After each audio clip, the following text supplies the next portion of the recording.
लहरों से डरकर नौका पार नहीं होती, कोशिश करने वालों की कभी हार नहीं होती।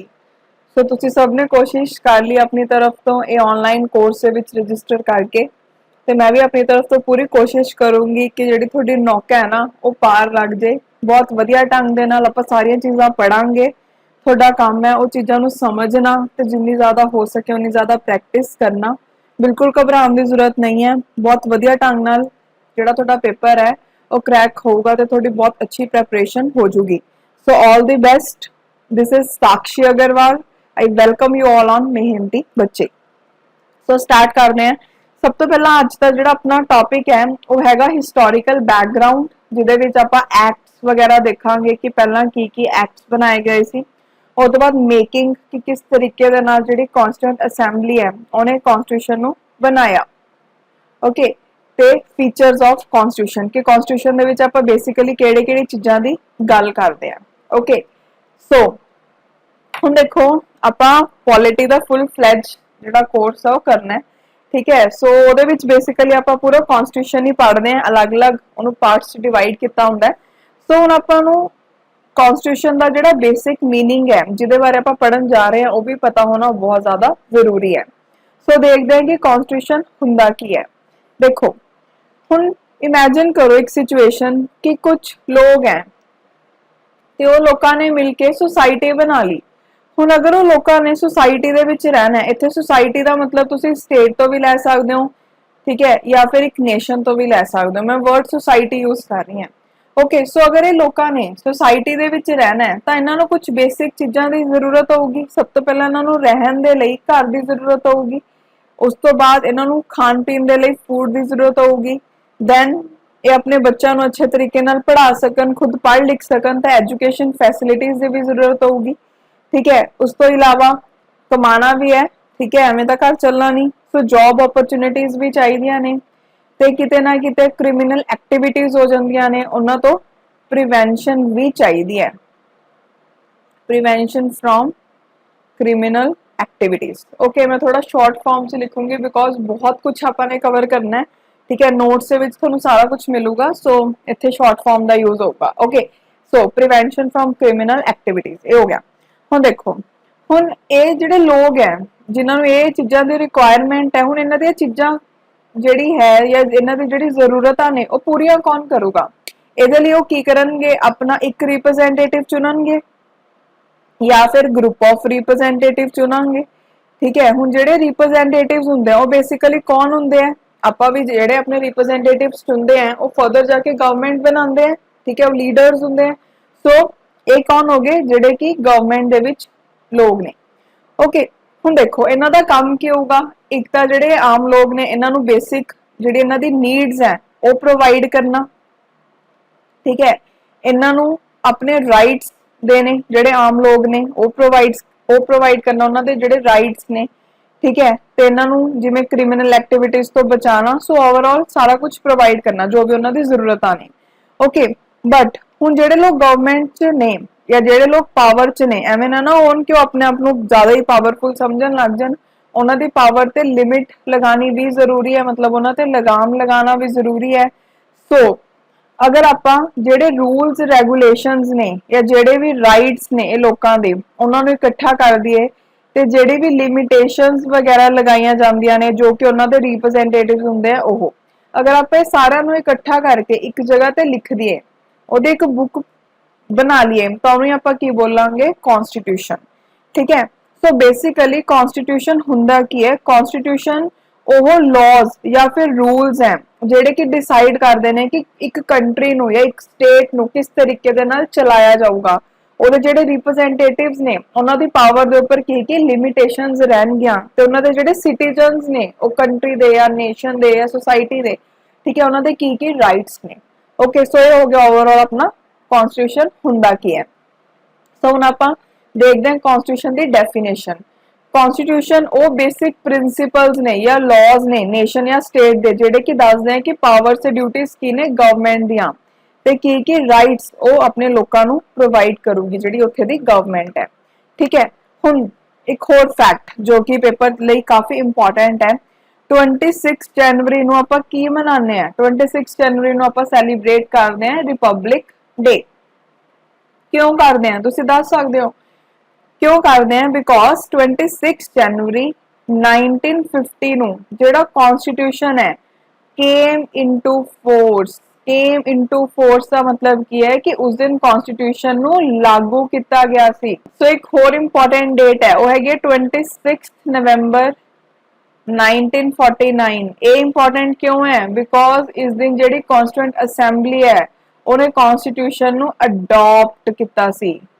ਠੀਕ ਹੈ, ਇਸ ਲਈ ਇਹ ਵਾਲੀ ਜਿਹੜੀ ਇੰਪੋਰਟੈਂਟ ਡੇਟ ਹੈ ਇਹ ਵੀ ਯਾਦ ਰੱਖਣੀ ਹੈ। ਸੋ ਕਨਸਟੀਟਿਊਸ਼ਨ ਨੂੰ ਅਡਾਪਟ ਕੀਤਾ ਸੀ ਕਨਸਟੀਟਿਊਐਂਟ ਅਸੈਂਬਲੀ ਨੇ 26 ਨਵੰਬਰ 1949 ਨੂੰ ਤੇ ਫੋਰਸ ਆਇਆ ਸੀ 26 ਜਨਵਰੀ 1950। ਬਹੁਤ ਇੰਪੋਰਟੈਂਟ ਹੈ, ਦੋਨੋਂ ਫੈਕਟਸ ਯਾਦ ਰੱਖਿਓ। ਪੇਪਰ 'ਚ ਤੁਹਾਨੂੰ ਕੋਈ ਨਹੀਂ ਪੁੱਛੂਗਾ ਕਨਸਟੀਟਿਊਸ਼ਨ ਦਾ ਮਤਲਬ ਕੀ ਹੈ।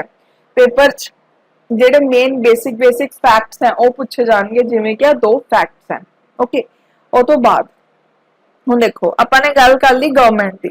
ਹੁਣ ਗਵਰਨਮੈਂਟ ਦੇ ਵਿੱਚ ਨਾ ਅੱਗੇ ਡਿਵੀਜ਼ਨਸ ਨੇ, ਮਤਲਬ ਗਵਰਨਮੈਂਟ ਦੇ 3 ਆਰਗਨਸ ਨੇ। ਕਿਹੜੇ ਆਰਗਨ ਹੈ? ਸਭ ਤੋਂ ਪਹਿਲਾ ਆਰਗਨ ਹੈ ਲੈਜਿਸਲੇਚਰ। ਲੈਜਿਸਲੇਚਰ ਕੌਣ ਹੁੰਦੇ ਆ? ਜਿਹੜੇ ਕਿ ਲਾਜ਼ ਬਣਾਉਂਦੇ ਆ। ਅਗਰ ਆਪਾਂ ਸੈਂਟਰ ਦੀ ਗੱਲ ਕਰੀਏ ਤਾਂ ਰਾਜ ਸਭਾ, ਲੋਕ ਸਭਾ ਆ ਗਿਆ। ਅਗਰ ਆਪਾਂ ਸਟੇਟ ਦੀ ਗੱਲ ਕਰੀਏ ਤਾਂ state legislative assembly, state legislative council ਆ ਗਿਆ। Okay, so basically legislature organ ਕਿਹੜਾ ਹੁੰਦਾ ਹੈ? ਜਿਹੜਾ ਕਿ ਲਾਜ਼ ਨੂੰ ਬਣਾਉਂਦਾ ਹੈ। ਸੈਕਿੰਡ ਹੈ ਐਗਜ਼ੀਕਿਊਟਿਵ। ਐਗਜ਼ੀਕਿਊਟਿਵ ਆਰਗਨ ਕੌਣ ਹੋਊਗਾ? ਜਿਹੜਾ ਕਿ ਉਹ ਲਾਜ਼ ਨੂੰ ਇੰਪਲੀਮੈਂਟ ਕਰੂਗਾ, ਠੀਕ ਹੈ, ਲਾਗੂ ਕਰੂਗਾ। ਸੋ ਕੌਣ ਹੈ? ਅਗਰ ਸੈਂਟਰ ਲੈਵਲ ਤੇ ਗੱਲ ਕਰੀਏ, ਪ੍ਰਾਈਮ ਮਿਨਿਸਟਰ ਜੋ ਕਿ ਸਭ ਤੋਂ ਜ਼ਿਆਦਾ ਪਾਵਰਫੁਲ ਹੁੰਦੇ ਨੇ, ਉਹਨਾਂ ਦੇ ਹੱਥ 'ਚ ਸਾਰੀ ਪਾਵਰਸ ਹੁੰਦੀਆਂ ਨੇ। ਪ੍ਰੈਜ਼ੀਡੈਂਟ ਜੋ ਕਿ ਨਾਮਦੇਹੀ ਪੋਸਟ ਹੈ, ਮੇਨ ਪਾਵਰਸ ਪ੍ਰਾਈਮ ਮਿਨਿਸਟਰ ਕੋਲ ਹੁੰਦੀਆਂ। ਓਕੇ, ਅਗਰ ਆਪਾਂ ਸਟੇਟ ਦੀ ਗੱਲ ਕਰੀਏ ਤਾਂ ਗਵਰਨਰ, ਚੀਫ ਮਿਨਿਸਟਰ। ਸੋ ਇਹ ਸਭ ਨੇ ਐਗਜ਼ੀਕਿਊਟਿਵ। ਹੁਣ ਲੈਜਿਸਲੇਚਰ ਆਪਣਾ ਸਹੀ ਢੰਗ ਨਾਲ ਲਾਜ਼ ਬਣਾਉਣ, ਐਵੇਂ ਨਹੀਂ ਕਿ ਲਾਜ਼ ਬਣਾਉਣ ਦੀ ਪਾਵਰ ਲੈਜਿਸਲੇਚਰ ਨੂੰ ਦੇਤੀ ਤਾਂ ਜਿਹੜਾ ਮਰਜ਼ੀ ਲਾਅ ਬਣਾ ਦੇਣ, ਠੀਕ ਹੈ, ਤੇ ਉਹ ਲਾਜ਼ ਨੂੰ ਇੰਪਲੀਮੈਂਟ ਕਰਨ ਦੀ ਪਾਵਰ ਐਗਜ਼ੀਕਿਊਟਿਵ ਨੂੰ ਦੇਤੀ ਤਾਂ ਉਹ ਜਿਵੇਂ ਮਰਜ਼ੀ ਇੰਪਲੀਮੈਂਟ ਕਰੀ ਜਾਣ। ਤਾਂ ਇਹਨਾਂ ਦੇ ਉੱਪਰ ਨਿਗਾਹ ਰੱਖਣ ਦੇ ਲਈ ਕਿ ਆਪਣਾ ਕੰਮ ਸਹੀ ਢੰਗ ਨਾਲ ਕਰਨ, ਆਪਣੇ ਕੋਲ ਥਰਡ ਆਰਗਨ ਕਿਹੜਾ ਹੁੰਦਾ? ਜੁਡੀਸ਼ਰੀ ਦਾ। ਜਿਵੇਂ ਕਿ ਸੁਪਰੀਮ ਕੋਰਟ ਹੋ ਗਿਆ, ਹਾਈ ਕੋਰਟ ਹੋ ਗਿਆ, ਠੀਕ ਹੈ। ਸੋ ਇਹ ਕੀ ਹੈ? ਜੁਡੀਸ਼ਰੀ। ਜੁਡੀਸ਼ਰੀ ਨੂੰ ਬੇਸਿਕਲੀ ਵਾਚ ਡੌਗ ਵੀ ਬੋਲਦੇ ਆ, ਕਿ ਜਿਹੜਾ ਨਜ਼ਰ ਰੱਖਦਾ ਹੈ ਐਗਜ਼ੀਕਿਊਟਿਵ ਤੇ ਲੈਜਿਸਲੇਚਰ ਦੇ ਉੱਪਰ। ਉਹ ਤੋਂ ਬਾਅਦ ਹੁਣ ਆਪਾਂ ਨੈਕਸਟ ਚੀਜ਼ ਪੜਨ ਜਾ ਰਹੇ ਹਾਂ, ਹਿਸਟੋਰੀਕਲ ਐਵੋਲੂਸ਼ਨ। ਹਿਸਟੋਰੀਕਲ ਐਵੋਲੂਸ਼ਨ ਦੇ ਵਿੱਚ ਨਾ ਬੇਸਿਕਲੀ ਆਪਾਂ ਐਕਟਸ ਪੜਾਂਗੇ ਕਿ ਜਿਹੜੇ ਅੰਗਰੇਜ਼ਾਂ ਨੇ ਐਕਟਸ ਬਣਾਏ, ਤੇ ਇਹਨਾਂ ਨੂੰ ਆਪਾਂ ਦੋ ਪਾਰਟਸ ਦੇ ਵਿੱਚ ਡਿਵਾਈਡ ਕਰ ਸਕਦੇ ਹਾਂ, ਠੀਕ ਹੈ। ਜਿਹੜੇ ਕੁਝ ਐਕਟਸ ਹੈ ਪਹਿਲੇ ਉਹ ਹੈਗੇ 1773 ਤੋਂ ਲੈ ਕੇ 1858 ਤੱਕ, ਤੇ ਸੈਕੰਡ ਐਕਟਸ ਆਪਾਂ ਦੇਖਾਂਗੇ 1858 ਤੋਂ ਲੈ ਕੇ 1947 ਦੇ ਵਿੱਚ ਕਿਹੜੇ ਆਏ। ਓਕੇ, ਸੋ ਜਿਹੜੇ ਪਹਿਲੇ ਹੈ 1773 ਤੋਂ ਲੈ ਕੇ 1858 ਤੱਕ, ਇਹ ਜਿਹੜਾ ਫੇਸ ਸੀ ਇਹਨੂੰ ਆਪਾਂ ਬੋਲਦੇ ਹਾਂ ਕੰਪਨੀ ਰੂਲ, ਕਿਉਂਕਿ ਉਸ time company the rule C. But 1857 ਦੇ ਵਿੱਚ ਆਪਾਂ ਨੂੰ ਪਤਾ ਹੈ ਲੜਾਈ ਹੋ ਗਈ ਸੀ, ਠੀਕ ਹੈ, ਸਿਪਾਹੀ ਮਿਊਟਨੀ। ਓਕੇ, ਸੋ ਉਹ ਤੋਂ ਬਾਅਦ ਜਿਹੜੀ ਬ੍ਰਿਟਿਸ਼ ਗਵਰਨਮੈਂਟ ਸੀ ਉਹ ਡਾਇਰੈਕਟਲੀ ਰੂਲ ਕਰਨ ਲੱਗ ਗਈ। ਸੋ ਇਹਨੂੰ ਆਪਾਂ ਕੀ ਬੋਲਾਂਗੇ? ਦ ਕਰਾਊਨ ਰੂਲ। ਇਹ ਵਾਲੇ ਪੀਰੀਅਡ ਦੇ ਵਿੱਚ ਕਰਾਊਨ ਦਾ ਰੂਲ ਸੀ। ਓਕੇ, ਉਹ ਤੋਂ ਬਾਅਦ ਹੁਣ ਦੇਖੋ, ਹੁਣ ਆਪਾਂ ਐਕਟਸ ਪੜਨ ਜਾ ਰਹੇ ਹਾਂ ਫੇਜ਼ 1 ਵਾਲੇ। ਸਭ ਤੋਂ ਪਹਿਲਾ ਐਕਟ ਹੈ ਰੈਗੂਲੇਟਿੰਗ ਐਕਟ ਆਫ 1773। ਹੁਣ ਇਹਦੇ ਬਾਰੇ ਨਾ ਮੈਂ ਤੁਹਾਨੂੰ ਇੱਕ ਇੰਟਰਸਟਿੰਗ ਜੀ ਚੀਜ਼ ਦੱਸਣਾ ਚਾਹਨੀ ਹਾਂ। ਥੋੜਾ ਜਿਹਾ ਹਿਸਟਰੀ ਨੂੰ ਆਪਾਂ ਡਿਸਕਸ ਕਰਾਂਗੇ, ਜ਼ਿਆਦਾ ਨਹੀਂ ਕਰਾਂਗੇ, ਥੋੜਾ ਜਿਹਾ। ਸੋ ਦੇਖੋ, ਆਪਾਂ ਨੂੰ ਪਤਾ ਹੈ 19 ਕਿੱਥੋਂ ਪਹੁੰਚ ਗਈ, ਆਈ ਐਮ ਰੀਅਲੀ ਸੌਰੀ, ਕਈ ਵਾਰ ਜ਼ਿਆਦਾ ਹੀ ਹੋ ਜਾਂਦਾ। ਸੋ ਦੇਖੋ, ਆਪਾਂ ਨੂੰ ਪਤਾ ਹੈ 1764 ਦੇ ਵਿੱਚ ਹੋਈ battle of Buxar. Okay, battle of Buxar ਤੋਂ ਬਾਅਦ ਟ੍ਰੀਟੀ ਆਫ ਅਲਾਹਾਬਾਦ ਹੋਈ। ਟ੍ਰੀਟੀ ਆਫ ਅਲਾਹਾਬਾਦ ਦੇ ਨਾਲ ਬੇਸਿਕਲੀ ਜਿਹੜੇ ਬ੍ਰਿਟਿਸ਼ਰਸ ਸੀਗੇ ਨਾ, ਜਾਂ ਬ੍ਰਿਟਿਸ਼ਰਸ ਨਹੀਂ ਬੋਲਾਂਗੇ, ਕੰਪਨੀ ਬੋਲੋ, ਠੀਕ ਹੈ। ਟ੍ਰੀਟੀ ਆਫ ਅਲਾਹਾਬਾਦ ਤੋਂ ਬਾਅਦ ਜਿਹੜੀ ਕੰਪਨੀ ਸੀਗੀ ਨਾ, ਉਹਦੇ ਕੋਲ ਦੀਵਾਨੀ ਰਾਈਟਸ ਆ ਗਈ ਬੰਗਾਲ, ਬਿਹਾਰ ਤੇ ਉੜੀਸਾ ਦੇ। ਤਾਂ ਇਹਦੇ ਨਾਲ ਕੀ ਹੋਇਆ ਕਿ ਜਿਹੜੀ ਕੰਪਨੀ ਹੈ, ਠੀਕ ਹੈ, ਉਹਦੇ ਵਿੱਚ ਕਾਫੀ ਜ਼ਿਆਦਾ ਕਰਪਸ਼ਨ ਹੋ ਗਿਆ। ਤੁਹਾਨੂੰ ਪਤਾ ਹੈ ਕਿ ਅਗਰ ਕਿਸੇ ਕੋਲ ਜ਼ਿਆਦਾ ਪੈਸੇ ਆਉਣ ਲੱਗ ਜਾਣ ਤਾਂ ਉਹ ਬੰਦੇ ਨੂੰ ਹੁੰਦੇ ਆ ਹੋਰ ਪੈਸੇ ਆਣ, ਠੀਕ ਹੈ। ਸੋ ਕੰਪਨੀ ਦੇ ਜਿਹੜੇ EMPLOYEE ਸੀ ਨਾ, ਜਦੋਂ ਉਹਨਾਂ ਨੂੰ ਦੀਵਾਨੇ ਰਾਈਟਸ ਮਿਲ ਗਿਆ, ਦੀਵਾਨੇ ਰਾਈਟਸ ਮਤਲਬ ਕਿ ਉਹ ਟ੍ਰੇਡਿੰਗ ਕਰ ਸਕਦੇ ਨੇ, ਠੀਕ ਹੈ, ਕਲੈਕਸ਼ਨ ਕਰ ਸਕਦੇ ਨੇ ਰੈਵਨਿਊ ਦੀ, ਠੀਕ ਹੈ। ਜਦੋਂ ਉਹਨਾਂ ਨੂੰ ਦੀਵਾਨੇ ਰਾਈਟਸ ਮਿਲ ਗਿਆ ਤਾਂ ਜਿਹੜੇ ਕੰਪਨੀ ਦੇ ਵਰਕਰਸ ਸੀਗੇ ਉਹਨਾਂ ਦੇ ਵਿੱਚ ਕਰਪਸ਼ਨ ਆਣੀ ਸਟਾਰਟ ਹੋ ਗਈ। ਤਾਂ ਬ੍ਰਿਟਿਸ਼ ਗਵਰਨਮੈਂਟ ਨੇ ਉਹਨਾਂ ਦੇ ਉੱਪਰ ਲਗਾਮ ਲਗਾਉਣ ਦੇ ਲਈ ਰੈਗੂਲੇਟਿੰਗ ਐਕਟ ਲੈ ਕੇ ਆਈ ਸੀ 1773 ਦੇ ਵਿੱਚ। ਸੋ ਇਹਨੂੰ ਬੋਲਦੇ ਰੈਗੂਲੇਟਿੰਗ ਐਕਟ ਆਫ 1773। ठीक है, रेगुलेटिंग एक्ट के बारे ना तुसी तीन मेन फैक्ट्स हैं जेडे वो याद रखने हैं, वो इंट्रोडक्शन च आंदे ने ते वो काफी इंपॉर्टेंट पॉइंट्स हैं। ठीक है, इन्हों तुसी याद रखियो। जेड़ा रेगुलेटिंग एक्ट ऑफ 1773 सी, ये फर्स्ट स्टेप सी जेड़ा कि ब्रिटिश गवर्नमेंट ने लिता सीगा to control and regulate East India Company. British government ने ईस्ट इंडिया कंपनी नु कंट्रोल ते रेगुलेट करन दा ये पहला स्टेप सीगा। सेकंड की है कि ਜਿਹੜਾ ਰੈਗੂਲੇਟਿੰਗ ਐਕਟ ਆਫ 1773 ਹੈ, ਇਹਨੇ ਪਹਿਲੀ ਵਾਰ ਜਿਹੜੀ ਕੰਪਨੀ ਸੀ ਉਹਦੇ ਪੋਲੀਟੀਕਲ ਤੇ ਐਡਮਿਨਿਸਟ੍ਰੇਟਿਵ ਫੰਕਸ਼ਨਸ ਦੇ ਬਾਰੇ ਵੀ ਦੱਸਿਆ। ਠੀਕ ਹੈ, ਪਹਿਲਾਂ ਤਾਂ ਇਹ ਸਮਝਦੇ ਸੀ ਕਿ ਕੰਪਨੀ ਦਾ ਕੰਮ ਕੀ ਹੈ, ਟ੍ਰੇਡਿੰਗ ਕਰਨਾ, ਬਟ ਇਹ ਐਕਟ ਤੋਂ ਪੋਲੀਟੀਕਲ ਤੇ ਐਡਮਿਨਿਸਟ੍ਰੇਟਿਵ ਫੰਕਸ਼ਨਸ ਵੀ ਸਾਹਮਣੇ ਆਏ ਕੰਪਨੀ ਦੇ। ਠੀਕ ਹੈ, ਉਹ ਤੋਂ ਬਾਅਦ ਇਹ ਐਕਟ ਦੇ ਨਾਲ ਸੈਂਟਰਲ ਐਡਮਿਨਿਸਟ੍ਰੇਸ਼ਨ ਦੀ ਫਾਊਂਡੇਸ਼ਨ ਹੋਣੀ ਸਟਾਰਟ ਹੋ ਗਈ। ਮਤਲਬ ਪਹਿਲਾ ਸਟੈਪ ਸੀਗਾ ਸੈਂਟਰਲ ਫਾਊਂਡੇਸ਼ਨ ਕਰਨ ਦਾ ਕਿ ਹੁਣ ਜਿਹੜੀ ਬ੍ਰਿਟਿਸ਼ ਗਵਰਨਮੈਂਟ ਹੈ ਉਹ ਕੰਪਨੀ ਨੂੰ ਹੌਲੀ ਹੌਲੀ ਪਿੱਛੇ ਕਰ ਰਹੀ ਹੈ ਤੇ ਖੁਦ ਅੱਗੇ ਆਉਣ ਦੀ ਕੋਸ਼ਿਸ਼ ਕਰ ਰਹੀ ਹੈ। ਠੀਕ ਹੈ, ਹੁਣ ਦੇਖੋ ਇਹਦੇ ਵਿੱਚ ਕੀ ਚੀਜ਼ਾਂ ਹੋਈਆਂ। ਪੇਪਰ 'ਚ ਕੁਐਸਚਨਸ ਆਉਂਦੇ ਆ ਕਿ ਤੁਹਾਡੇ ਕੋਲ ਜਿਵੇਂ ਸਪੋਜ਼ ਦੇ ਦੇਣਗੇ ਕਿ ਗਵਰਨਰ ਜਨਰਲ ਆਫ ਬੰਗਾਲ ਨੂੰ ਗਵਰਨਰ ਜਨਰਲ ਆਫ ਬੰਗਾਲ ਬਣਾਇਆ ਗਿਆ, ਕਿਹੜੇ ਐਕਟ ਨਾਲ ਬਣਾਇਆ ਗਿਆ ਸੀ ਤੇ ਐਸਾ ਕੌਣ ਫਰਸਟ ਪਰਸਨ ਸੀ ਜੋ ਕਿ ਗਵਰਨਰ ਜਨਰਲ ਆਫ ਬੰਗਾਲ ਬਣਿਆ। ओके, सो केड़े एक्ट नाल रेगुलेटिंग एक्ट ऑफ 1773 ते पर्सन दा नाम है वॉरेन हेस्टिंग। सो इस तरीके दे क्वेश्चन आएंगे।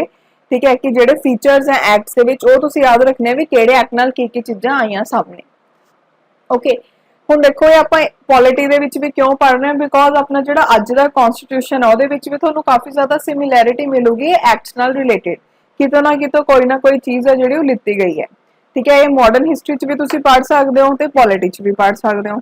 सो वैसे मोस्टली कैंडीडेट्स की करते हैं टॉपिक नू छड़ के चले आते हैं। ठीक है, सो इसलिए मैं फर्स्ट लैक्चर दे विच थोड़ा कवर करा रही हैं कि तुसी इहनू छड़ के ना जाओ ते वधिया ढंग नाल इहनू कवर करो। सो पढ़दे हैं रेगुलेटिंग एक्ट ऑफ 1773। सब तो पहला दे विच की कीता गया, जिहड़ा गवर्नर ऑफ बंगाल सी ओनू गवर्नर जनरल ऑफ बंगाल दे विच कन्वर्ट कीता गया ते फर्स्ट पर्सन कौन सी जिन्हों गवर्नर जनरल ऑफ बंगाल बनाया गया, वॉरेन हेस्टिंग्स। ठीक है, ਇਹ ਐਕਟ ਦੇ ਨਾਲ 1774 ਦੇ ਵਿੱਚ ਕੈਲਕਟਾ ਦੇ ਵਿੱਚ ਸੁਪਰੀਮ ਕੋਰਟ ਨੂੰ ਬਣਾਇਆ ਗਿਆ। ਬੰਬੇ ਤੇ ਮਦਰਾਸ ਦੀ ਜਿਹੜੀ ਪ੍ਰੈਜ਼ੀਡੈਂਸੀ ਸੀ ਉਹਨੂੰ ਬੰਗਾਲ ਦੀ ਗਵਰਨਰ ਜਨਰਲ ਆਫ ਬੰਗਾਲ ਦੇ ਸਬਆਰਡੀਨੇਟ ਕੀਤਾ ਗਿਆ। ਐਵੇਂ ਬੋਲਣਾ ਜ਼ਿਆਦਾ ਸਹੀ ਹੈ। ਠੀਕ ਹੈ, ਉਹ ਤੋਂ ਬਾਅਦ ਇਹ ਐਕਟ ਦੇ ਨਾਲ ਜਿਹੜੇ ਕੰਪਨੀ ਦੇ ਸਰਵੈਂਟ ਸੀ ਉਹਨਾਂ ਨੂੰ ਰੋਕਿਆ ਗਿਆ ਕਿ ਨਾ ਤਾਂ ਉਹ ਪ੍ਰਾਈਵੇਟ ਟ੍ਰੇਡ ਕਰ ਸਕਦੇ ਹਨ ਤੇ ਨਾ ਹੀ ਉਹ ਬ੍ਰਾਈਬਸ ਲੈ ਸਕਦੇ ਨੇ ਨੇਟਿਵਸ ਤੋਂ। ਸੋ ਨੈਕਸਟ ਦੇਖੋ ਕੀ ਹੈ, ਇਹ ਐਕਟ ਦੇ ਨਾਲ ਜਿਹੜੀ ਬ੍ਰਿਟਿਸ਼ ਗਵਰਨਮੈਂਟ ਸੀ ਉਹਨੇ ਕੰਪਨੀ ਦੇ ਉੱਪਰ ਆਪਣੇ ਕੰਟਰੋਲ ਨੂੰ ਵਧਾਇਆ। ਠੀਕ ਹੈ, ਉਹ ਤੋਂ ਬਾਅਦ ਕੀ ਹੈ ਕਿ ਇਹ ਐਕਟ ਦੇ ਵਿੱਚ ਕਿਹਾ ਗਿਆ ਕਿ ਜਿਹੜੇ ਕੋਰਟ ਆਫ ਡਾਇਰੈਕਟਰਸ ਹੈ ਜੋ ਕਿ ਕੰਪਨੀ ਦੀ ਗਵਰਨਿੰਗ ਬੋਡੀ ਹੈ, ਮਤਲਬ ਕੁਝ ਰਿਪਰੈਜ਼ੈਂਟੇਟਿਵ ਚੁਣ ਲਏ ਜਿਹੜੇ ਕਿ ਗਵਰਨ ਕਰਨਗੇ ਕੰਪਨੀ ਨੂੰ। ਠੀਕ ਹੈ, ਹੁਣ ਜਿਹੜੇ ਕੋਰਟ ਆਫ ਡਾਇਰੈਕਟਰਸ ਨੇ ਇਹਨਾਂ ਨੂੰ ਕਿਹਾ ਗਿਆ ਕਿ ਕੰਪਨੀ ਦੇ ਰੈਵਨਿਊ, ਸਿਵਲ ਤੇ ਮਿਲਟਰੀ ਅਫੇਅਰਸ ਜਿਹੜੇ ਤੁਸੀਂ ਇੰਡੀਆ 'ਚ ਚਲਾ ਰਹੇ ਹੋ ਉਹਦੀ ਰਿਪੋਰਟ ਤੁਹਾਨੂੰ ਦੇਣੀ ਹੈ ਬ੍ਰਿਟਿਸ਼ ਗਵਰਨਮੈਂਟ ਨੂੰ। ਓਕੇ, ਸੋ ਇਹ ਸਾਰਾ ਕੁਝ ਸੀਗਾ ਰੈਗੂਲੇਟਿੰਗ ਐਕਟ ਆਫ 1773 ਦੇ ਵਿੱਚ। ਬੇਸਿਕਲੀ ਇਹਨਾਂ ਨੇ ਰੈਗੂਲੇਟ ਕੀਤਾ ਇਹਦੇ ਨਾਲ ਕੰਪਨੀ ਨੂੰ। ਇਹ ਤੋਂ ਬਾਅਦ ਨਾ ਆਪਣੇ ਕੋਲ ਇੱਕ ਹੋਰ ਐਕਟ ਆਇਆ ਸੀ, ਉਹ ਐਕਟ ਸੀਗਾ ਜਿਹਨੂੰ ਆਪਾਂ ਐਕਟ ਆਫ ਸੈਟਲਮੈਂਟ ਜਾਂ ਫਿਰ ਅਮੈਂਡਿੰਗ ਐਕਟ 1781 ਵੀ ਬੋਲਦੇ ਆ। ठीक है, ये बेसिकली जो एक्ट है ये क्यों आया, क्योंकि ये जेडे भी खामियां सीगियां रेगुलेटिंग एक्ट ऑफ 1773 दे विच उन्हां नूं अमेंड किया गया सी, डिफेक्ट्स नूं।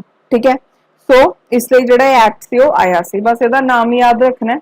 ओके, अमेंडिंग एक्ट ऑफ 1781 या एक्ट ऑफ सैटलमेंट। पेपर च डायरैक्टली कई बार क्वेश्चन आ जाता भी किहड़ा एक्ट सी जिहदे नाल जिहड़े डिफेक्ट सीगे रेगुलेटिंग एक्ट ऑफ 1773 उन्होंने ठीक किया गया सी। सो एक्ट ऑफ सैटलमेंट या अमेंडिंग एक्ट ऑफ 1781।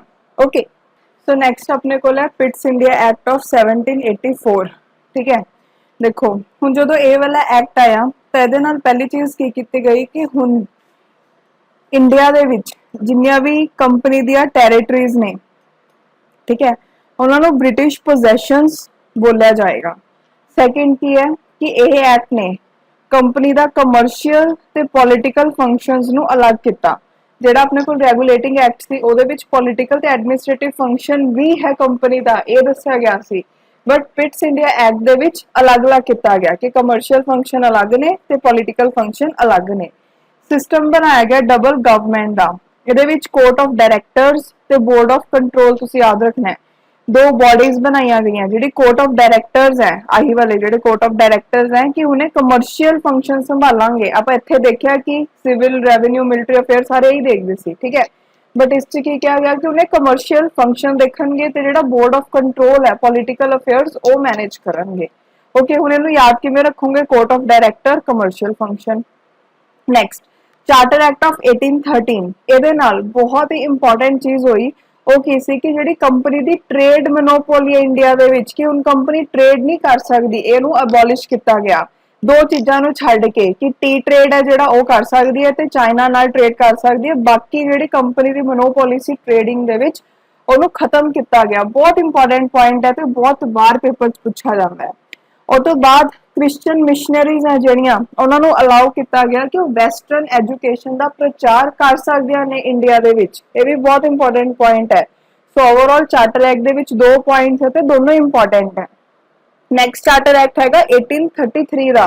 ਤੁਸੀਂ ਇੱਕ ਗੱਲ ਦੇਖੋਗੇ ਕਿ 20 ਇਅਰਸ ਬਾਅਦ ਚਾਰਟਰ ਐਕਟ ਆ ਰਿਹਾ। ਪਹਿਲਾਂ 1813, ਫਿਰ 1830 ਦੇ ਵਿੱਚ ਆਪਾਂ ਨੇ 20 ਐਡ ਕੀਤੇ ਤਾਂ 1833, ਫਿਰ 20 ਐਡ ਕਰੋ ਤਾਂ ਆਪਣੇ ਕੋਲ ਕਿੰਨਾ ਆ ਗਿਆ? 1853।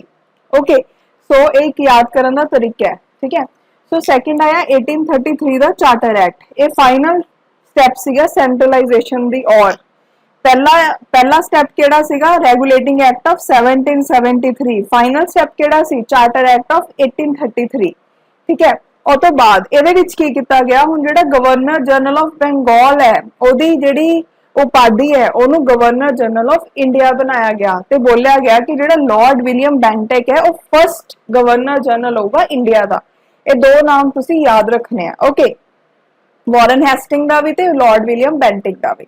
ਨੈਕਸਟ, ਹੁਣ ਉਹਨਾਂ ਨੇ ਕਿਹਾ ਕਿ ਜਿਹੜੇ ਵੀ ਐਕਟਸ ਪਹਿਲੇ ਵਾਲੇ ਬਣੇ ਹੋਏ ਨੇ ਉਹਨਾਂ ਨੂੰ ਰੈਗੂਲੇਸ਼ਨਸ ਬੋਲਿਆ ਜਾਊਗਾ ਤੇ ਜਿਹੜੇ ਲਾਜ਼ ਹੁਣ ਇਹ ਵਾਲੇ ਐਕਟ ਦੇ ਅਕੋਰਡਿੰਗ ਬਣਨਗੇ ਉਹਨਾਂ ਨੂੰ ਆਪਾਂ ਐਕਟਸ ਬੋਲਾਂਗੇ, ਰੈਗੂਲੇਸ਼ਨਸ ਨਹੀਂ ਬੋਲਾਂਗੇ, ਠੀਕ ਹੈ। ਯਾਨੀ ਕਿ ਹੁਣ ਹੋਰ ਸਿਸਟਮੈਟਿਕ ਹੋਣ ਲੱਗ ਗਿਆ। ਐਕਟ ਇੱਕ ਬਹੁਤ ਇੰਪੋਰਟੈਂਟ ਵਰਡ ਹੈ। ਐਕਟ ਬੇਸਿਕਲੀ ਬਿੱਲ ਬਣ ਜਾਂਦਾ ਅੱਗੇ ਜਾ ਕੇ। ਓਕੇ, ਉਹ ਤੋਂ ਬਾਅਦ ਨੈਕਸਟ ਹੈ ਕਿ ਚਾਰਟਰ ਐਕਟ ਆਫ 1833 ਦੇ ਨਾਲ ਕਮਰਸ਼ੀਅਲ ਐਕਟੀਵਿਟੀਜ਼ ਸੀਗੀਆਂ ਜਿਹੜੇ ਈਸਟ ਇੰਡੀਆ ਕੰਪਨੀ ਦੀਆਂ ਉਹਨੂੰ ਖਤਮ ਕੀਤਾ ਗਿਆ। ਹੁਣ ਉਹਨੂੰ ਇੱਕ ਐਡਮਿਨਿਸਟ੍ਰੇਟਿਵ ਬੋਡੀ ਬਣਾਇਆ ਗਿਆ, ਮਤਲਬ ਵੀ ਤੁਹਾਡਾ ਮੇਨ ਕੰਮ ਐਡਮਿਨਿਸਟ੍ਰੇਸ਼ਨ ਦਾ ਹੈ। ਦੈਨ ਓਪਨ ਕੰਪੀਟੀਸ਼ਨ ਦਾ ਸਿਸਟਮ ਹੈ ਜਿਹੜਾ ਉਹਨੂੰ ਚਲਾਇਆ ਗਿਆ ਸਿਵਲ ਸਰਵਿਸਿਜ਼ ਦੇ ਲਈ, ਬਟ ਇਹ ਪੇਪਰ ਤੇ ਹੀ ਸੀਗਾ, ਹਜੇ ਉਹਨੂੰ ਇੰਪਲੀਮੈਂਟ ਨਹੀਂ ਕੀਤਾ ਗਿਆ। ਉਹ ਤੋਂ ਬਾਅਦ ਨੈਕਸਟ ਆਇਆ ਚਾਰਟਰ ਐਕਟ ਆਫ 1853, ਠੀਕ ਹੈ। ਇਹ ਲਾਸਟ ਐਕਟ ਸੀ ਚਾਰਟਰ ਐਕਟ ਸੀਰੀਜ਼ ਦੇ ਵਿੱਚ। ਇਹਦੇ ਨਾਲ ਜਿਹੜਾ ਲੈਜਿਸਲੇਟਿਵ ਤੇ ਐਗਜ਼ੀਕਿਊਟਿਵ ਫੰਕਸ਼ਨ ਸੀ ਗਵਰਨਰ ਜਨਰਲ ਦੇ ਕਾਉਂਸਲ ਦੇ, ਹੁਣ ਉਹਨਾਂ ਨੂੰ ਅਲੱਗ ਕੀਤਾ ਗਿਆ। ਪਹਿਲਾਂ ਕੰਪਨੀ ਦੇ ਨੂੰ ਅਲੱਗ ਕੀਤਾ ਸੀ, ਹੁਣ ਗਵਰਨਰ ਜਨਰਲ ਦੇ ਕਾਉਂਸਲ ਦੇ ਲੈਜਿਸਲੇਟਿਵ ਤੇ ਐਗਜ਼ੀਕਿਊਟਿਵ, ਮਤਲਬ ਲਾਜ਼ ਹੁਣ ਅਲੱਗ ਬੋਡੀ ਬਣਾਉਗੀ ਤੇ ਉਹਨਾਂ ਨੂੰ ਐਗਜ਼ੀਕਿਊਟ ਅਲੱਗ ਕਰੂਗੀ, ਇਹ ਬੋਲਿਆ ਗਿਆ, ਠੀਕ ਹੈ। ਇਹਦੇ ਵਿੱਚ ਗਵਰਨਰ ਜਨਰਲ ਦੀ ਇੱਕ ਲੈਜਿਸਲੇਟਿਵ ਕਾਉਂਸਲ ਸੈਪਰੇਟ ਤੋਂ ਬਣਾਈ ਗਈ ਜਿਹਨੂੰ ਕਿ ਇੰਡੀਅਨ ਜਾਂ ਸੈਂਟਰਲ ਲੈਜਿਸਲੇਟਿਵ ਕਾਉਂਸਲ ਬੋਲਿਆ ਜਾਊਗਾ ਤੇ ਉਹਦੇ ਵਿੱਚ ਟੋਟਲ 6 ਮੈਂਬਰਸ ਹੈ ਜਿਹੜੇ ਉਹ ਰੱਖੇ ਗਏ, ਠੀਕ ਹੈ। ਇਹ ਯਾਦ ਰੱਖਣਾ ਹੈ ਕਿ ਜਿਹੜੀ ਲੈਜਿਸਲੇਟਿਵ ਕਾਉਂਸਲ ਬਣਾਈ ਗਈ ਉਸ 'ਚ 6 ਮੈਂਬਰਸ ਹੋਣਗੇ। ਉਹ ਤੋਂ ਬਾਅਦ ਜਿਹੜੇ ਲੈਜਿਸਲੇਟਿਵ ਵਿੰਗ ਹੈ ਕਾਉਂਸਲ ਦਾ ਉਹ ਇੱਕ ਮਿਨੀ ਪਾਰਲੀਮੈਂਟ ਦੀ ਤਰ੍ਹਾਂ ਐਕਟ ਕਰੂਗਾ। ਆਪਾਂ ਨੂੰ ਪਤਾ ਨਾ ਪਾਰਲੀਮੈਂਟ ਦੇ ਵਿੱਚ ਲਾਜ਼ ਬਣਾਏ ਜਾਂਦੇ ਆ, ਸੋ ਉਵੇਂ ਹੀ ਹੈ ਮਤਲਬ, ਠੀਕ ਹੈ। ਸੋ ਜਿਹੜਾ ਲੈਜਿਸਲੇਸ਼ਨ ਹੈ ਉਹਨੂੰ ਇੱਕ ਸਪੈਸ਼ਲ ਫੰਕਸ਼ਨ ਦੀ ਤਰ੍ਹਾਂ ਟ੍ਰੀਟ ਕੀਤਾ ਜਾਊਗਾ government the for a first time. ਪਹਿਲਾਂ ਤਾਂ ਹੁੰਦਾ ਸੀ ਕਿ ਸਿਰਫ ਐਗਜ਼ੀਕਿਊਟ ਕਰਦੀ ਹੈ, ਹੁਣ ਇਹ ਗੱਲ ਆ ਗਈ ਕਿ ਇਹ ਲਾਜ਼ ਬਣਾਉਂਦੀ ਵੀ ਹੈ, ਠੀਕ ਹੈ। ਉਹ ਤੋਂ ਬਾਅਦ ਜਿਹੜਾ ਓਪਨ ਕੰਪੀਟੀਸ਼ਨ ਸਿਸਟਮ ਹੈ ਸਿਵਲ ਸਰਵਿਸਿਜ਼ ਲਈ ਉਹਨੂੰ ਸਟਾਰਟ ਕੀਤਾ ਗਿਆ। ਦੈਨ ਮੈਕੌਲੇ ਕਮੇਟੀ ਨੂੰ ਅਪਾਇੰਟ ਕੀਤਾ ਗਿਆ ਸਿਵਲ ਸਰਵਿਸਿਜ਼ ਦੇ ਉੱਪਰ 1854 ਦੇ ਵਿੱਚ। ਅਗਰ ਤੁਹਾਨੂੰ ਪੁੱਛਿਆ ਜਾਵੇ ਫਸਟ ਇੰਡੀਅਨ ਸਿਵਲ ਸਰਵੈਂਟ कौन है? मिस्टर सत्येंद्र नाथ टैगोर, याद रखियो। ओके, सो ये चीज याद रखनी है। और तो बाद नेक्स्ट अपने को हुन सेकंड स्टेज स्टार्ट होगी, ठीक है। सेकंड स्टेज हुन किवें स्टार्ट हुई क्योंकि अपन पता है 1857 दे विच सिपाही म्यूटिनिटी या रिवोल्ट ऑफ 1857 होया। जिदे विच इंडियंस ने आवाज उठाई ब्रिटिशर्स के खिलाफ, बट वो फेल हो गया सी जिहड़ा वो रिवोल्ट सी। ओके, उस तो बाद फिर गवर्नमेंट ने अपनी पॉलिसीज है ना ਜਿਹੜੀਆਂ इंडिया ਦੇ ਵਿੱਚ ਉਹਨਾਂ ਨੂੰ ਚੇਂਜ ਕੀਤਾ। ਉਹਨਾਂ ਨੂੰ ਲੱਗਿਆ ਕਿ ਹੁਣ ਇੰਡੀਅਨਸ ਭੜਕਣਾ ਸਟਾਰਟ ਹੋ ਗਏ, ਸਾਨੂੰ ਆਪਣੀ ਪॉलिसीज ਨੂੰ ਚੇਂਜ ਕਰਨਾ ਪਏਗਾ। ਸੋ ਹੁਣ ਆਪਾਂ ਪੜ੍ਹਦੇ ਗਵਰਨਮੈਂਟ ਆਫ ਇੰਡੀਆ 1858। ਇਹਦੇ ਨਾਲ ਸਭ ਤੋਂ ਪਹਿਲਾਂ ਜਿਹੜੀ ਪਾਵਰ ਹੈ ਉਹ ਬ੍ਰਿਟਿਸ਼ ਕਰਾਊਨ ਨੂੰ ਟ੍ਰਾਂਸਫਰ ਕੀਤੀ ਗਈ। ਠੀਕ ਹੈ, ਤੇ ਇਹਨੂੰ ਗੁੱਡ ਗਵਰਨਮੈਂਟ ਐਕਟ ਬੋਲਿਆ ਗਿਆ ਕਿ ਅਸੀਂ ਬਹੁਤ ਭਲਾ ਕਰਨ ਵਾਲੇ ਹਾਂ, ਤੁਹਾਡੇ ਲਈ ਬਹੁਤ ਵਧੀਆ ਵਧੀਆ ਚੀਜ਼ਾਂ ਲੈ ਕੇ ਆਏ ਹਾਂ। ਜਿਹੜਾ ਗਵਰਨਰ ਜਨਰਲ ਆਫ ਇੰਡੀਆ ਸੀ ਹੁਣ ਉਹਨੂੰ ਵਾਇਸਰਾय ਆਫ ਇੰਡੀਆ ਦੀ ਉਪਾਧੀ ਦਿੱਤੀ ਗਈ, ਮਤਲਬ ਉਹਦੇ ਵਿੱਚ ਕਨਵਰਟ ਕੀਤਾ ਗਿਆ। ਤੇ ਫਸਟ ਵਾਇਸਰਾय ਆਫ ਇੰਡੀਆ ਕੌਣ ਬਣਿਆ? Lord Canning. ਉਹ ਤੋਂ ਬਾਅਦ ਸਿਸਟਮ ਆਫ ਡਬਲ ਗਵਰਨਮੈਂਟ ਜਿਹਦੇ ਬਾਰੇ ਆਪਾਂ ਪਹਿਲਾਂ ਪੜਿਆ ਉਹਨੂੰ ਐਂਡ ਕੀਤਾ ਗਿਆ। ਨਿਊ ਆਫਿਸ ਬਣਾਇਆ ਗਿਆ ਸੈਕਟਰੀ ਆਫ ਸਟੇਟ ਦਾ। ਠੀਕ ਹੈ, ਉਹ ਤੋਂ ਬਾਅਦ next Indian council act of 1861। Indian council act of 1861 ਦੇ ਵਿੱਚ ਰਿਪਰੈਜ਼ੈਂਟੇਟਿਵ ਇੰਸਟੀਟਿਊਸ਼ਨਸ ਹੈ ਜਿਹੜੇ ਉਹਨਾਂ ਦੀ ਸ਼ੁਰੂਆਤ ਕੀਤੀ ਗਈ ਕਿ ਹੁਣ ਲਾਅ ਮੇਕਿੰਗ ਦੇ ਵਿੱਚ ਇੰਡੀਅਨਸ ਨੂੰ ਵੀ ਰਿਪਰੈਜ਼ੈਂਟੇਸ਼ਨ ਦਿੱਤੀ ਜਾਊਗੀ। ਪਹਿਲਾਂ ਇੰਡੀਅਨਸ ਨੂੰ ਪੁੱਛਦੇ ਨਹੀਂ ਸੀਗੇ। ਓਕੇ, ਉਹ ਤੋਂ ਬਾਅਦ ਜਿਹੜੀ ਲੈਜਿਸਲੇਟਿਵ ਪਾਵਰ ਹੈ ਬੰਬੇ ਤੇ ਮਦਰਾਸ ਦੀ, ਉਹ ਵੀ ਉਹਨਾਂ ਨੂੰ ਵਾਪਿਸ ਕੀਤੀਆਂ ਗਈਆਂ। ਆਪਾਂ ਨੇ 1773 ਚ ਪੜਿਆ ਸੀ ਨਾ ਕਿ ਬੰਬੇ ਤੇ ਮਦਰਾਸ ਨੂੰ ਸਬਆਰਡੀਨੇਟ ਕਰ ਦਿੱਤਾ ਗਿਆ ਸੀ। ਹੁਣ ਉਹਨਾਂ ਦੀ ਲੈਜਿਸਲੇਟਿਵ ਪਾਵਰਸ ਉਹਨਾਂ ਨੂੰ ਦੇ ਦਿੱਤੀਆਂ ਗਈਆਂ। पोर्टफोलियो सिस्टम है ਜਿਹੜਾ ਉਹਨੂੰ ਰਿਕੋਗਨਾਈਜ਼ ਕੀਤਾ ਗਿਆ। पोर्टफोलियो सिस्टम मतलब ਕੀ ਹੈ ਕਿ ਪਾਰਟਿਕੂਲਰ ਬੰਦਾ ਜਿਹੜਾ ਹੈ ਉਹ ਪਾਰਟਿਕੂਲਰ ਮਿਨਿਸਟਰੀ ਸੰਭਾਲੇਗਾ। ਓਕੇ, ਉਹ ਤੋਂ ਬਾਅਦ ਵਾਇਸਰਾय ਨੂੰ ਆਰਡੀਨੈਂਸ ਮੇਕਿੰਗ ਪਾਵਰ ਵੀ ਦਿੱਤੀ ਗਈ। ਠੀਕ ਹੈ, ਉਹ ਤੋਂ ਬਾਅਦ ਨੈਕਸਟ ਦੇਖੋ ਇੰਡੀਅਨ ਕਾਉਂਸਲ ਐਕਟ ਆਫ 1892। ਇਹਦੇ ਵਿੱਚ ਕੀ ਹੈ ਕਿ ਜਿਹੜੇ number of non official members ਹੈ, additional non official member central ਤੇ ਪ੍ਰੋਵੀਜ਼ਨਲ ਲੈਜਿਸਲੇਟਿਵ ਦੇ ਵਿੱਚ ਉਹਨਾਂ ਨੂੰ ਇਨਕਰੀਜ਼ ਕੀਤਾ ਗਿਆ। ਆਫੀਸ਼ੀਅਲ ਮੈਂਬਰ ਕਿਹੜੇ ਹੋ ਗਏ? ਬ੍ਰਿਟਿਸ਼ਰਸ ਤੇ ਨਾਨ ਆਫੀਸ਼ੀਅਲ ਇੰਡੀਅਨਸ। ਉਹ ਤੋਂ ਬਾਅਦ ਇਹਦੇ ਵਿੱਚ ਜਿਹੜੀ ਲੈਜਿਸਲੇਟਿਵ ਕਾਉਂਸਲ ਦੇ ਫੰਕਸ਼ਨਸ ਹੈ ਉਹਨਾਂ ਨੂੰ ਇਨਕਰੀਜ਼ ਕੀਤਾ ਗਿਆ। ਮਤਲਬ ਹੁਣ ਲੈਜਿਸਲੇਟਿਵ ਕਾਉਂਸਲ ਨੂੰ ਬਜਟ ਨੂੰ ਡਿਸਕਸ ਕਰਨ ਦੀ ਪਾਵਰ ਵੀ ਦਿੱਤੀ ਗਈ ਤੇ ਉਹਨੂੰ ਐਡਰੈਸ ਕਰਨਗੇ ਕੁਐਸਚਨਸ ਐਗਜ਼ੀਕਿਊਟਿਵ ਨੂੰ। ਓਕੇ, ਉਹ ਤੋਂ ਬਾਅਦ ਨੈਕਸਟ ਹੈ ਇੰਡੀਅਨ ਕਾਉਂਸਲ ਐਕਟ ਆਫ 1909। ਇਹਦਾ ਇੱਕ ਨਾਮ ਬਹੁਤ ਇੰਪੋਰਟੈਂਟ ਹੈ, ਉਹ ਹੈਗਾ ਮੋਰਲੇ ਮਿੰਟੋ ਰਿਫਾਰਮਸ। ਬਹੁਤ ਵਾਰ ਪੇਪਰ 'ਚ ਪੁੱਛਿਆ ਜਾਂਦਾ, ਸੋ ਯਾਦ ਰੱਖਿਓ। ਹੁਣ ਮੋਰਲੇ ਮਿੰਟੋ ਨਾਮ ਕਿਵੇਂ ਪਿਆ? ਲਾਰਡ ਮੋਰਲੇ ਜੋ ਕਿ ਸੈਕਟਰੀ ਸੀ ਸਟੇਟ ਦੇ ਉਸ ਟਾਈਮ ਤੇ ਲਾਰਡ ਮਿੰਟੋ ਵਾਇਸਰਾय ਸੀ, ਸੋ ਉਹਨਾਂ ਦੋਨਾਂ ਦੇ ਨਾਮ ਤੋਂ ਮੋਰਲੇ ਮਿੰਟੋ ਰਿਫਾਰਮਸ ਪਿਆ। ਇਹਦੇ ਵਿੱਚ ਕੀ ਕੀਤਾ ਗਿਆ ਕਿ ਜਿਹੜਾ ਲੈਜਿਸਲੇਟਿਵ ਕਾਉਂਸਲ ਹੈ ਹੁਣ ਉਹਨਾਂ ਦਾ ਜਿਹੜਾ ਸਾਈਜ਼ ਹੈ ਉਹਨੂੰ ਇਨਕਰੀਜ਼ ਕੀਤਾ ਗਿਆ, ਸੈਂਟਰਲ ਲੈਵਲ ਤੇ ਵੀ ਤੇ ਪ੍ਰੋਵੀਜ਼ਨਲ ਲੈਵਲ ਤੇ ਵੀ। ਠੀਕ ਹੈ, ਸੈਂਟਰਲ ਲੈਵਲ ਤੇ ਵਿੱਚ ਆਫੀਸ਼ੀਅਲ ਮੈਜੋਰਿਟੀ ਰੱਖੀ ਗਈ ਤੇ ਪ੍ਰੋਵੀਜ਼ਨਲ ਲੈਵਲ ਦੇ ਵਿੱਚ ਨਾਨ ਆਫੀਸ਼ੀਅਲ ਮੈਜੋਰਿਟੀ ਰੱਖੀ ਗਈ। ਹੁਣ ਮੈਂਬਰਸ ਨੂੰ ਅਲਾਉ ਕੀਤਾ ਗਿਆ ਕਿ ਤੁਸੀਂ ਸਪਲੀਮੈਂਟਰੀ ਕੁਐਸਚਨਸ ਵੀ ਪੁੱਛ ਸਕਦੇ ਹੋ, ਬਜਟ ਦੇ ਉੱਪਰ ਰੈਜ਼ੋਲੂਸ਼ਨਸ ਵੀ ਪਾਸ ਕਰ ਸਕਦੇ ਹੋ, ਜੋ ਕਿ ਹੁਣ ਵੀ ਕੀਤਾ ਜਾਂਦਾ ਹੈ। ਓਕੇ, ਉਹ ਤੋਂ ਬਾਅਦ ਪਹਿਲੀ ਵਾਰ ਇੰਡੀਅਨਸ ਨੂੰ ਐਗਜ਼ੀਕਿਊਟਿਵ ਕਾਉਂਸਲ ਦੇ ਵਿੱਚ ਵਾਇਸਰਾय ਤੇ ਗਵਰਨਰਸ ਦੀ ਉਹਦੇ ਵਿੱਚ ਵੀ ਇੰਡੀਅਨਸ ਨੂੰ ਲੈ ਕੇ ਆਏ, ਮਤਲਬ ਉਹਦੇ ਵਿੱਚ ਵੀ ਇੰਡੀਅਨਸ ਨੂੰ ਜਗ੍ਹਾ ਦਿੱਤੀ। ਪਹਿਲਾਂ ਲੈਜਿਸਲੇਟਿਵ ਕਾਉਂਸਲ 'ਚ ਦਿੱਤੀ, ਹੁਣ ਐਗਜ਼ੀਕਿਊਟਿਵ 'ਚ ਦੇ ਰਹੇ ਨੇ। सत्येंद्रनाथ सिन्हा फर्स्ट इंडियन सी जिन्हें कि ज्वाइन किया वाइसराय दे एग्जीक्यूटिव काउंसिल नु। नाम इंपॉर्टेंट है, याद रखियो।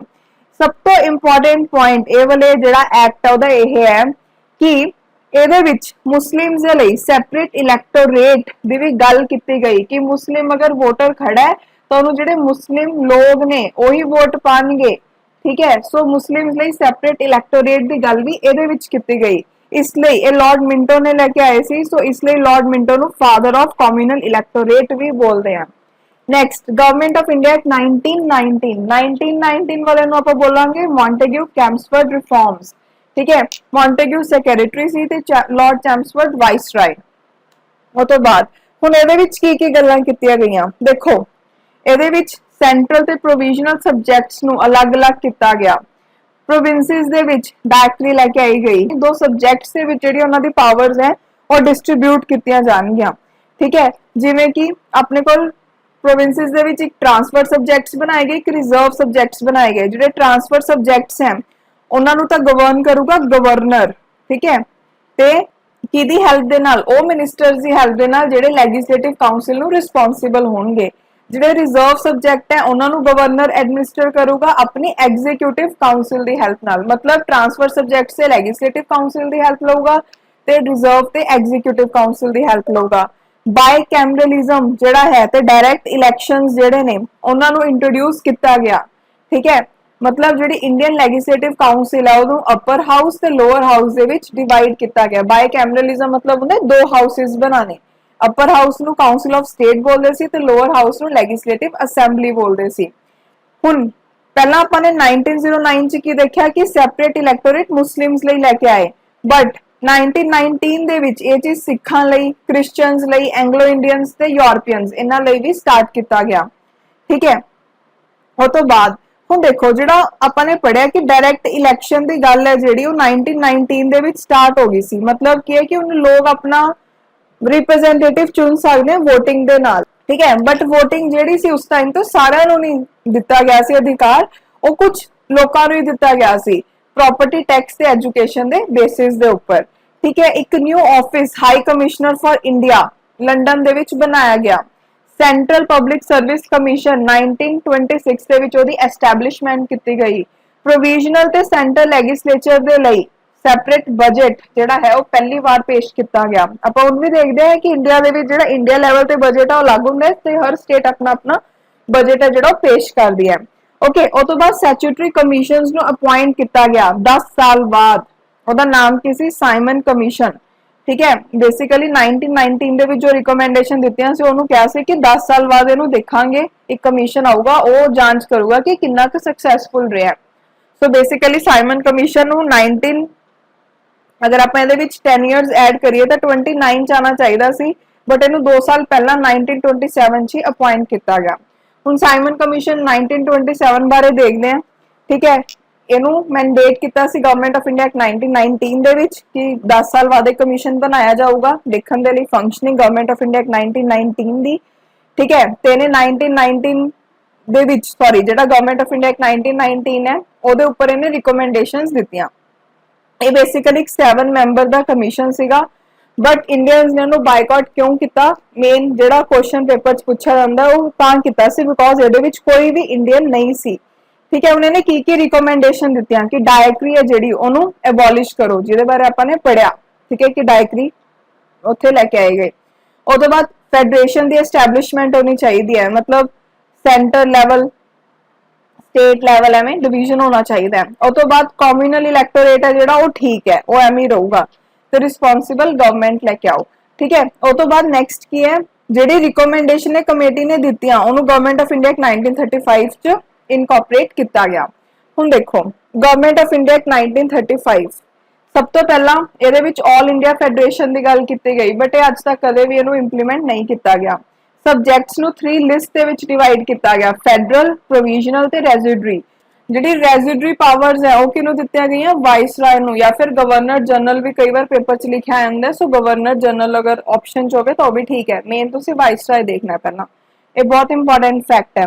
ਉਹ ਤੋਂ ਬਾਅਦ ਡਾਇਕਰੀ ਨੂੰ ਪ੍ਰੋਵਿੰਸਿਸ ਦੇ ਵਿੱਚ ਐਬੋਲਿਸ਼ ਕੀਤਾ ਗਿਆ ਤੇ ਉਹਨੂੰ ਉਹਦੀ ਜਗ੍ਹਾ ਤੇ ਇੱਕ ਪ੍ਰੋਵੀਜ਼ਨਲ ਆਟੋਨੋਮੀ ਦਾ ਕਨਸੈਪਟ ਲੈ ਕੇ ਆਇਆ ਗਿਆ। ਠੀਕ ਹੈ, ਸੈਂਟਰ ਦੇ ਵਿੱਚ ਜਿਹੜੀ ਡਾਇਕਰੀ ਹੈ ਉਹਨੂੰ ਉੱਥੇ ਅਡਾਪਟ ਕੀਤਾ ਗਿਆ, ਮਤਲਬ ਸਟੇਟਸ ਦੇ ਵਿੱਚੋਂ ਡਾਇਕਰੀ ਨੂੰ ਹਟਾ ਲਿਆ ਤੇ ਸੈਂਟਰ ਲੈਵਲ ਤੇ ਉਹਨੂੰ ਇੰਪਲੀਮੈਂਟ ਕੀਤਾ ਗਿਆ, ਇਹ ਮਤਲਬ ਹੈ। ਉਹ ਤੋਂ ਬਾਅਦ ਸੈਪਰੇਟ ਇਲੈਕਟੋਰੇਟ ਜਿਹੜੇ ਨੇ ਹੁਣ ਉਹ ਐਸਸੀਜ਼ ਲਈ ਵੀ ਉਹਦੀ ਡਿਮਾਂਡ ਹੋਈ, ਮਤਲਬ ਡਿਪਰੈਸਡ ਕਲਾਸਿਸ ਲਈ, ਦੈਨ ਵਿਮਨ ਤੇ ਲੇਬਰਰਸ ਤੱਕ ਉਹਨੂੰ ਐਕਸਟੈਂਡ ਕਰਨ ਦੀ ਗੱਲ ਹੋਈ। ਠੀਕ ਹੈ, ਤੇ ਜਿਹੜਾ VOTING ਦਾ ਅਧਿਕਾਰ ਹੈ ਉਹ ਤਕਰੀਬਨ 10% ਲੋਕਾਂ ਨੂੰ ਦੇ ਦਿੱਤਾ ਗਿਆ। ਉਹ ਤੋਂ ਬਾਅਦ RBI ਦੀ ਐਸਟੈਬਲਿਸ਼ਮੈਂਟ ਹੋਈ, RBI ਐਕਟ 1934 ਦੇ under. Federal public service commission, provisional public service commission, joint public service commission ਨੂੰ ਐਸਟੈਬਲਿਸ਼ ਕੀਤਾ ਗਿਆ। 1937 ਦੇ ਵਿੱਚ ਫੈਡਰਲ ਕੋਰਟ ਬਣਾਇਆ ਗਿਆ। ਸੁਪਰੀਮ ਕੋਰਟ ਨੂੰ ਐਸਟੈਬਲਿਸ਼ ਕੀਤਾ ਗਿਆ ਸੀ 1773 ਨਾਲ ਤੇ ਫੈਡਰਲ ਕੋਰਟ ਨੂੰ 1973 ਦੇ ਵਿੱਚ ਗਵਰਨਮੈਂਟ ਆਫ ਇੰਡੀਆ 1935 ਦੇ ਨਾਲ। ਠੀਕ ਹੈ, ਜਿਹੜਾ ਆਪਣਾ ਇੰਡੀਅਨ ਕਨਸਟੀਟਿਊਸ਼ਨ ਹੈ ਉਹਦਾ main source government of India 1935 ਨੂੰ ਵੀ ਬੋਲਿਆ ਜਾਂਦਾ ਬਿਕੋਜ਼ ਬਹੁਤ ਸਾਰੀਆਂ ਚੀਜ਼ਾਂ ਉੱਥੋਂ ਲਿੱਤੀਆਂ ਗਈਆਂ ਨੇ। ਉਹ ਤੋਂ ਬਾਅਦ ਨੈਕਸਟ ਹੈ ਇੰਡੀਆ ਇੰਡੀਪੈਂਡੈਂਸ ਐਕਟ 1947। ਇਹਦੇ ਵਿੱਚ ਕੀ ਹੋਇਆ? ਇੰਡੀਆ ਨੂੰ ਇੰਡੀਪੈਂਡੈਂਟ ਡਿਕਲੇਅਰ ਕੀਤਾ ਗਿਆ ਤੇ ਸਵਰਿੰਗ ਡਿਕਲੇਅਰ ਕੀਤਾ ਗਿਆ ਕਿ ਕਦੋਂ ਤੋਂ? 15 ਅਗਸਤ 1947 ਤੋਂ। ਇੰਡੀਆ ਨੂੰ 2 ਡੋਮੀਨੀਅਨ ਦੇ ਵਿੱਚ ਪਾਰਟੀਸ਼ਨ ਕੀਤੀ ਗਈ, ਇੰਡੀਆ ਐਂਡ ਪਾਕਿਸਤਾਨ। ਉਹ ਤੋਂ ਬਾਅਦ ਜਿਹੜਾ ਵਾਇਸਰਾਏ ਦਾ ਤੇ ਸੈਕਟਰੀ ਆਫ ਸਟੇਟ ਦਾ ਆਫਿਸ ਸੀ ਉਹਨੂੰ ਐਬੋਲਿਸ਼ ਕੀਤਾ ਗਿਆ। ਕਨਸਟੀਟਿਊਐਂਟ ਅਸੈਂਬਲੀਜ਼ ਨੂੰ ਕਿਹਾ ਗਿਆ ਕਿ ਤੁਸੀਂ ਅਲੱਗ-ਅਲੱਗ ਕਨਸਟੀਟਿਊਸ਼ਨ ਬਣਾਓਗੇ, ਜੋ ਵੀ ਲਾਅ ਨੂੰ ਤੁਸੀਂ ਬਦਲਣਾ ਚਾਹੁੰਦੇ ਹੋ ਤੁਸੀਂ ਕਰ ਸਕਦੇ ਹੋ। ਠੀਕ ਹੈ, ਉਹ ਤੋਂ ਬਾਅਦ ਬ੍ਰਿਟਿਸ਼ ਪੈਰਾਮਾਉਂਸੀ ਨੂੰ ਲੈਪਸ ਕੀਤਾ ਗਿਆ, ਹਟਾਇਆ ਗਿਆ। ਉਹ ਤੋਂ ਬਾਅਦ ਨੈਕਸਟ ਹੈ ਗਵਰਨਰ ਜਨਰਲ ਆਫ ਇੰਡੀਆ ਤੇ ਪ੍ਰੋਵੀਜ਼ਨਲ ਗਵਰਨਰਸ ਹੈ ਜਿਹੜੇ ਉਹਨਾਂ ਨੂੰ ਨੋਮੀਨਲ ਜਾਂ ਕਨਸਟੀਟਿਊਸ਼ਨਲ ਹੈਡਸ ਹੈ ਜਿਹੜਾ ਉਹ ਬਣਾਇਆ ਗਿਆ। ठीक है, एम्परर ऑफ इंडिया का टाइटल ड्रॉप किया गया। First governor general of India कौन बने? Lord Mountbatten. नाम इंपॉर्टेंट है, याद रखियो। First governor general of India Lord Mountbatten थे। First Indian governor general of India is C very important fact, याद रखने दोनों। और तो बाद ये हो गए एक्ट। तो देखो हम आप नैक्सट पढ़न जा रहे हैं कॉन्स्टिट्यूएंट असैंबली दे बारे। नाम तो ही पता लग रहा है, कॉन्स्टिट्यूएंट असैंबली का मतलब क्या है कि वो लोगों की असैंबली जेडे कि कॉन्स्टिट्यूशन बनाएंगे। ठीक है, हुन ये कुछ पढ़ांगे इंपॉर्टेंट फैक्ट्स जो कि तुसी याद रखने हैं, एक एक करके डिस्कस करते हैं। सब तो पहला ये क्वेश्चन पूछा जाता है कि आइडिया किने दिता सी कि कॉन्स्टिट्यूएंट असैंबली होनी चाहिए, कि कैसी बॉडी होनी चाहिए जेड़ा कॉन्स्टिट्यूशन बनावे। ये आइडिया दिता सी एम.एन. रॉय ने। कदों दिता सी? 1934 दे विच। ओके, ते इंडियन नेशनल कांग्रेस ने कॉन्स्टिट्यूएंट असैंबली जेड़ी है ओदी डिमांड कदों कीती सी? 1935 दे विच कि कॉन्स्टिट्यूएंट असैंबली होनी चाहिए है जेड़ी कि कॉन्स्टिट्यूशन बनाऊगी इंडिया दा। ते ब्रिटिशर्स ने इंडिया दी डिमांड कॉन्स्टिट्यूएंट असैंबली दी कदों एक्सेप्ट कीती सी? अगस्त ऑफर 1940 दे विच। ओके, और तो बाद नेक्स्ट अगर तुमने पूछे कि कॉन्स्टिट्यूशनल एडवाइजर किन्हां नूं बोलते हैं? वो बोलते हैं बी.एन. राव नूं। ड्राफ्टिंग कमेटी कॉन्स्टिट्यूशन दी जिहड़ी कॉन्स्टिट्यूएंट असैंबली दी ड्राफ्टिंग कमेटी सी जिन्हें कि ड्राफ्ट किया कॉन्स्टिट्यूशन नूं, ओदे चेयरमैन का नाम की है? बहुत इंपॉर्टेंट क्वेश्चन है। Chairman of drafting committee doctor B R. Ambedkar. इन्नी बार अलग अलग एग्जाम च क्वेश्चन आया हुआ है, बहुत ज्यादा। ओके, सॉरी, मैं थोड़ा यार ठीक तरीके ना लिख देने। और तो बाद कॉन्स्टिट्यूएंट असैंबली है जेड़ी ओनू फॉर्मूलेट किया गया किदे according? Cabinet mission plan of 1946। जो भी मैं बोल रही हूँ सारा कुछ थोड़ा नोट्स च मिलूगा, थोड़ा काम जस्ट सुनना है। ਹੁਣ देखो ਜਿਹੜੇ कॉन्स्टिट्यूएंट असैंबली सी ना, अगर आप टोटल मैंबरशिप की गल करिए 389 मैंबर सी। ये 389 मैंबर्स किवें? ब्रिटिश इंडिया के किन्ने मैंबर सीगे? 296 ते प्रिंसली स्टेट्स के किन्ने सीगे? 93। ठीक है, ਜਿਹੜੇ मैंबर सीगे उन्होंने 3 कम्युनिटीज तो चुनिया गया, मुस्लिम्स, सिख ते जर्नल। ठीक है, उस तो बाद अगर तुहानू पूछे कि जिहड़ी कॉन्स्टिट्यूएंट असैंबली सी इहदे विच जिहड़े मैंबर सीगे उन्होंने किस तरीके दे नाल इलैक्ट किया गया? तो ये पार्शली इलैक्टेड मैंबर भी सीगे ते पार्शली नॉमिनेटेड मैंबर भी सीगे। ठीक है, असैंबली दे विच कि महात्मा गांधी सीगे या महात्मा गांधी पार्ट सीगे कॉन्स्टिट्यूएंट असैंबली दा? सो महात्मा गांधी पार्ट नहीं सीगे, ये चीज याद रखनी है। हुण देखो नैक्सट की है कि जिहड़े मैंबर सी कॉन्स्टिट्यूएंट असैंबली दे उन्होंने इनडायरैक्टली चुनिया गया सीगा किन्ना दे द्वारा? प्रोविंशनल असैंबलीज दे मैंबर्स दे द्वारा। ओके, हुन अगर तुहानू कोई पूछे कि जिहड़ी कॉन्स्टिट्यूएंट असैंबली है उन्हें कॉन्स्टिट्यूशन नू फ्रेम करन दे लई कितना टाइम लिता? 2 years 11 months 18 days. ठीक है, ते टोटल किन्ने सैशन च बनाया गया? 11 सैशंस दे विच। ओके, और तो बाद नैक्सट अगर आप गल करिए जिहड़ा फाइनल सैशन सीगा कॉन्स्टिट्यूएंट असैंबली दा वो सीगा जनवरी 24 1950 नू। बट ये प्रोविजनल पार्लियामेंट की तरह जिहड़ी ये कॉन्स्टिट्यूएंट असैंबली है उन्हें काम किया जब तक कि इलैक्शंस नहीं होए। इलैक्शंस कदों होए सी इंडिया दे विच? फर्स्ट टाइम 1951 तो लैके 1952 दे विच, ते ओहदे विच फिर जिहड़े पार्लियामेंट के मैंबर से उन्होंने चुनिया गया। उद तक कॉन्स्टिट्यूएंट असैंबली ने ही एज अ पार्लियामेंट काम किया। ओके, हुन एक होर चीज आप पढ़ते हैं कॉन्स्टिट्यूएंट असैंबली के बारे कि जिहड़ी कॉन्स्टिट्यूएंट असैंबली है उहदी अगर आप फर्स्ट मीटिंग की गल करिए, आप देखो कॉन्स्टिट्यूएंट असैंबली के जिहड़े सैशंस है वो सारे मॉडर्न हिस्टरी च कवर करांगे। हुन पॉलिटी के परस्पैक्टिव नाल जिन्नियां चीज़ां आपां नूं पता होनियां चाहिदियां ने आपां वो देख रहे हैं। हुन देखो जिहड़ी कॉन्स्टिट्यूएंट असैंबली सी उहदी जिहड़ी फर्स्ट मीटिंग सी वो होई सी 9 दिसंबर 1946 बॉम्बे दे विच। ओके, ते अगर तुहानू पूछा जाए कि मुस्लिम लीग ने दी फर्स्ट मीटिंग अटेंड की सी, तो मुस्लिम लीग ने बायकॉट किया सी, मतलब मुस्लिम लीग ने अटेंड नहीं ਕੀਤੀ। फर्स्ट ਜਿਹੜਾ ਸੈਸ਼ਨ ਸੀਗਾ ਕਨਸਟੀਟਿਊਐਂਟ ਅਸੈਂਬਲੀ ਦਾ ਉਹਨੂੰ ਅਟੈਂਡ ਕੀਤਾ ਸੀ 211 ਮੈਂਬਰਸ ਨੇ। ठीक है, ਤੇ ਮੇਨ ਹੁਣ ਕੁਝ ਆਪਾਂ ਪੁਆਇੰਟਸ ਪੜਨ ਜਾ ਰਹੇ ਹਾਂ। ਪਹਿਲਾ ਪੁਆਇੰਟ ਹੈ ਕਿ ਅਸੈਂਬਲੀ ਦਾ ਟੈਂਪਰੇਰੀ ਪ੍ਰੈਜ਼ੀਡੈਂਟ ਕਿਹਨੂੰ ਚੁਣਿਆ ਗਿਆ ਸੀ? ਉਹਨਾਂ ਦਾ ਨਾਮ ਹੈ ਸਚਿਨਾਨੰਦ सिन्हा। ठीक है, ओल्डेस्ट मैंबर से उन्होंने टैंपरेरी प्रेजिडेंट चुनिया गया कॉन्स्टेंट असैंबली का। ओके, उस तो बाद प्रेजिडेंट फिर मतलब पक्का प्रेजिडेंट किनू चुनिया गया है टैंपरेरी बेसिस ते सी।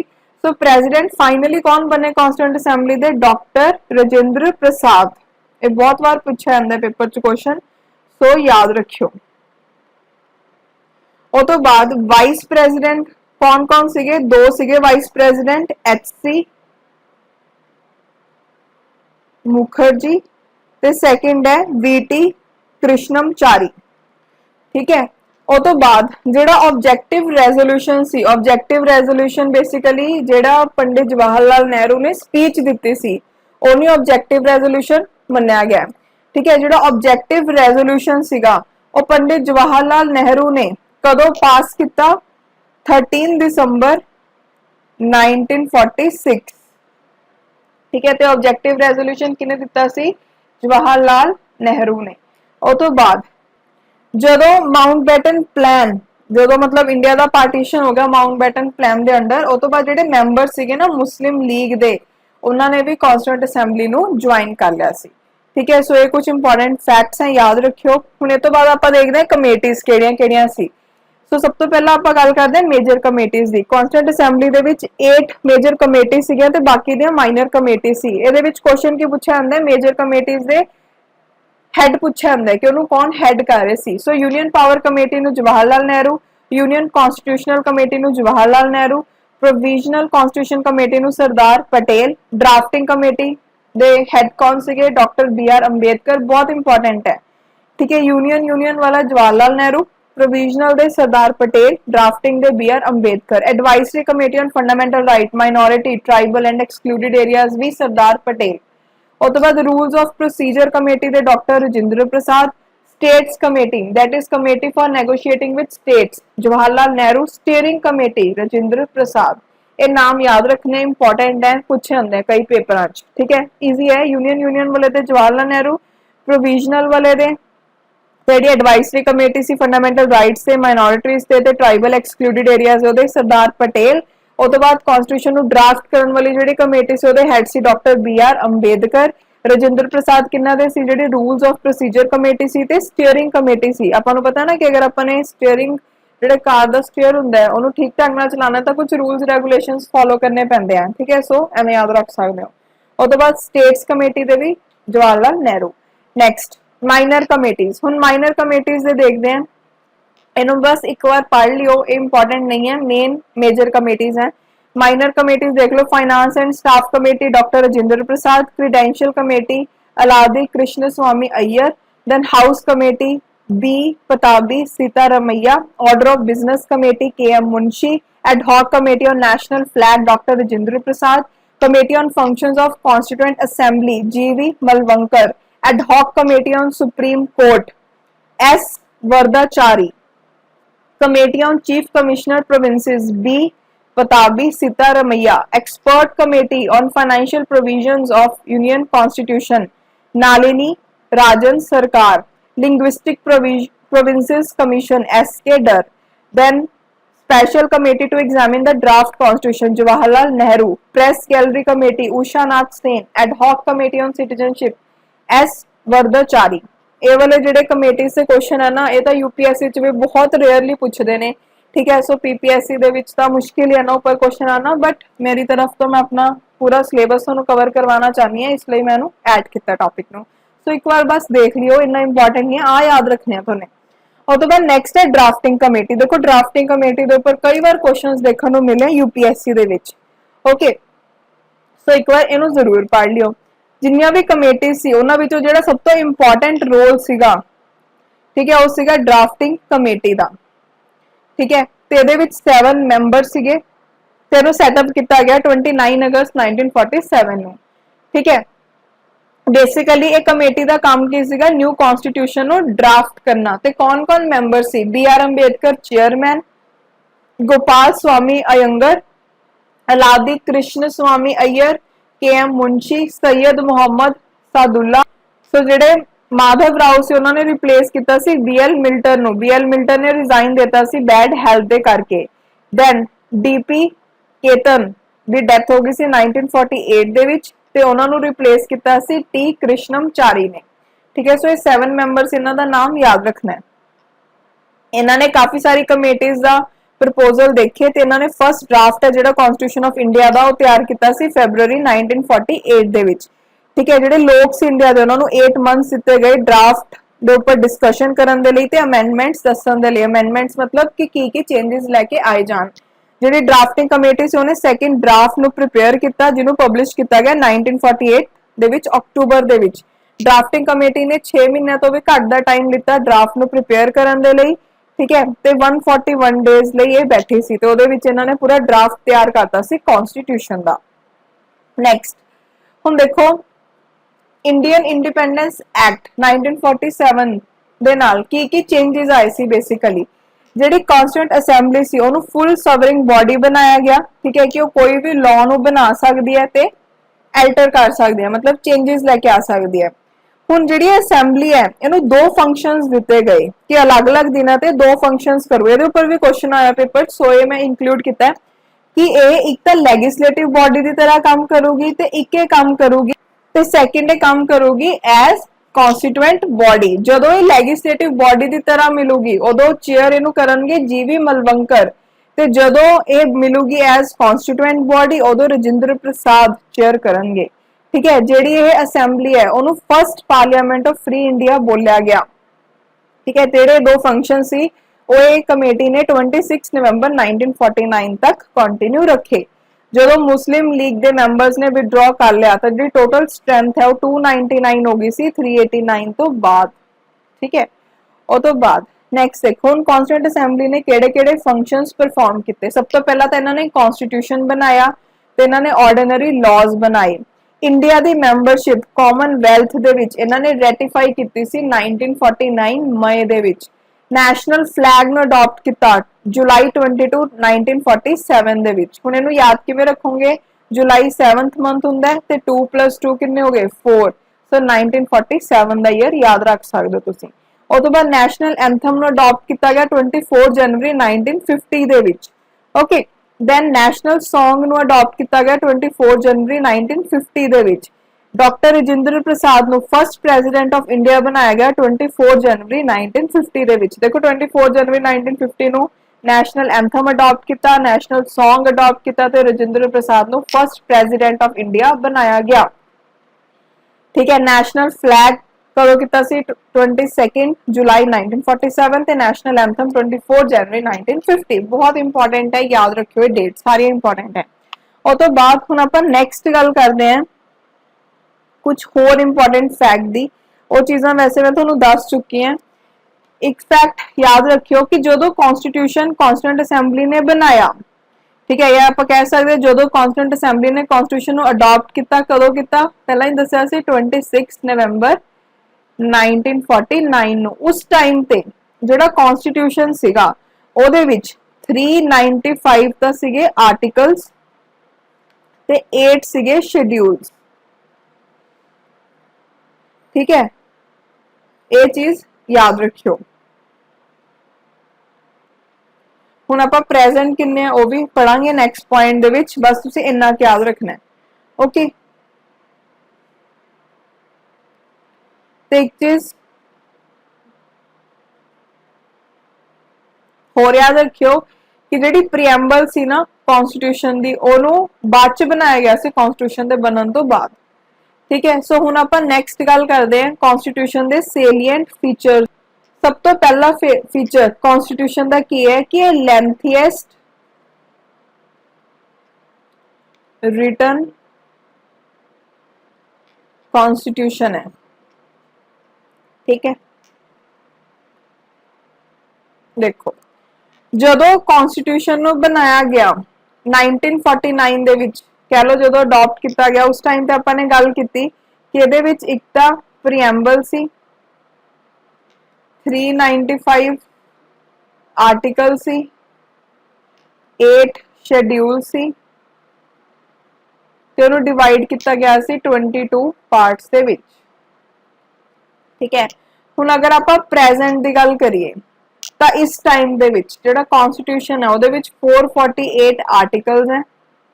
ऑफ कोर्स प्रीएम्बल तो हैगी है, 448 आर्टिकल्स हैं, 25 पार्ट्स हैं, पहला 22 से 25 है, 8 शेड्यूल से हुन किन्ने हैं 12 शेड्यूल। ठीक है, जनवरी 25 2020 दी आपां गल कर रहे हैं, उदों एवें होया, उद तक एवें है। ठीक है, सो नैक्सट तुसीं मेन चीज़ ये भी याद रखना कि इंडिया का कॉन्स्टिट्यूशन लेंथीएस्ट रिटन कॉन्स्टिट्यूशन है। ठीक है, उस तो बाद सैकेंड अपने को जो फीचर है वो की है कि जो इंडियन कॉन्स्टिट्यूशन है उन्होंने ड्रॉ किया है फ्रॉम वेरियस सोर्स। हम देखते हैं किहड़े-किहड़े सोर्सेस तो की कुछ ड्रॉ किया है, ये उपर भी बहुत क्वेश्चन आते हैं। देखो जो अज का लैक्चर है ना, ये थोनों इन्ना कुछ सीखने को मिलूगा, मतलब ये पूरा एक ओवरव्यू है।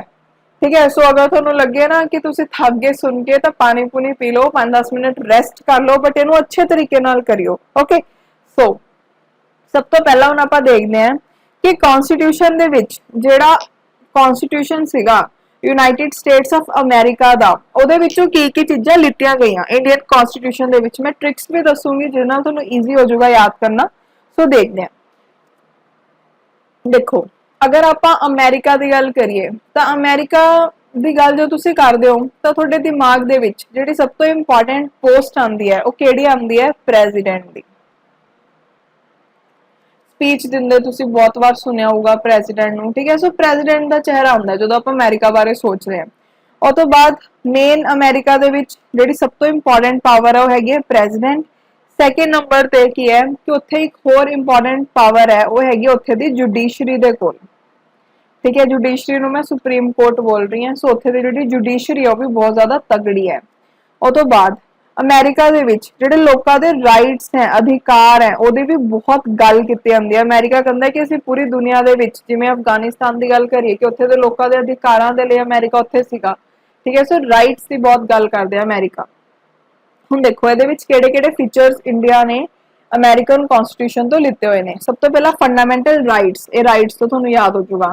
देन इंडिपेंडेंस ऑफ जुडिशरी, कि जुडिशरी बिल्कुल इंडिपेंडेंस है, सुप्रीम कोर्ट है बिल्कुल इंडिपेंडेंस है। ठीक है, सो जुडिशरी की गल अमेरिकन कॉन्स्टिट्यूशन। देन इलैक्टोरल कलैग की किहड़े बंदे प्रेजिडेंट चुनणगे, किहड़े बंदे वाइस प्रेजिडेंट चुनणगे। ठीक है, सो जिहड़ी वो गल है वो भी कित्थों लिती गई है? अमेरिका तो या अमेरिकन कॉन्स्टिट्यूशन तो। और तो बाद जुडिशियल रिव्यू भी जुडिशरी नाल रिलेटेड हो गया। सो ये भी चीज़ अमेरिकन कॉन्स्टिट्यूशन तो लिती हुई है। और तो बाद वाइस प्रेजिडेंट की पोस्ट, प्रेजिडेंट वर्ड आ गया, प्रेजिडेंट नूं इंपीच किवें करना है। ठीक है, ये चीज़। देन सुप्रीम कोर्ट ते हाई कोर्ट के जजिस नूं किवें रिमूव कर सकते हैं, ये चीज़ कित्थों लिती गई है? अमेरिकन कॉन्स्टिट्यूशन तो। सो तुसीं ओवरऑल देखोगे कि जिहड़ियां चीज़ां ने वो राइट्स जुडिशरी दे नाल रिलेटेड है या फिर प्रेजिडेंट नाल रिलेटेड है। सो एवें करके तुसीं ट्रिक नाल याद कर सकते हो। और तो बाद हुण आपां सैकेंड गल करदे हैं ब्रिटिश कॉन्स्टिट्यूशन दी। ब्रिटिश कॉन्स्टिट्यूशन या अगर आप कहिए ब्रिटेन की गल करिए तो थोड़ा उत्थे दिमाग सब तो पहला उत्थे दी पार्लियामेंट के बारे आएगा। सो अगर आप ब्रिटेन की गल करिए तो उत्थे जिहड़ी पार्लियामेंट है सुप्रीम है।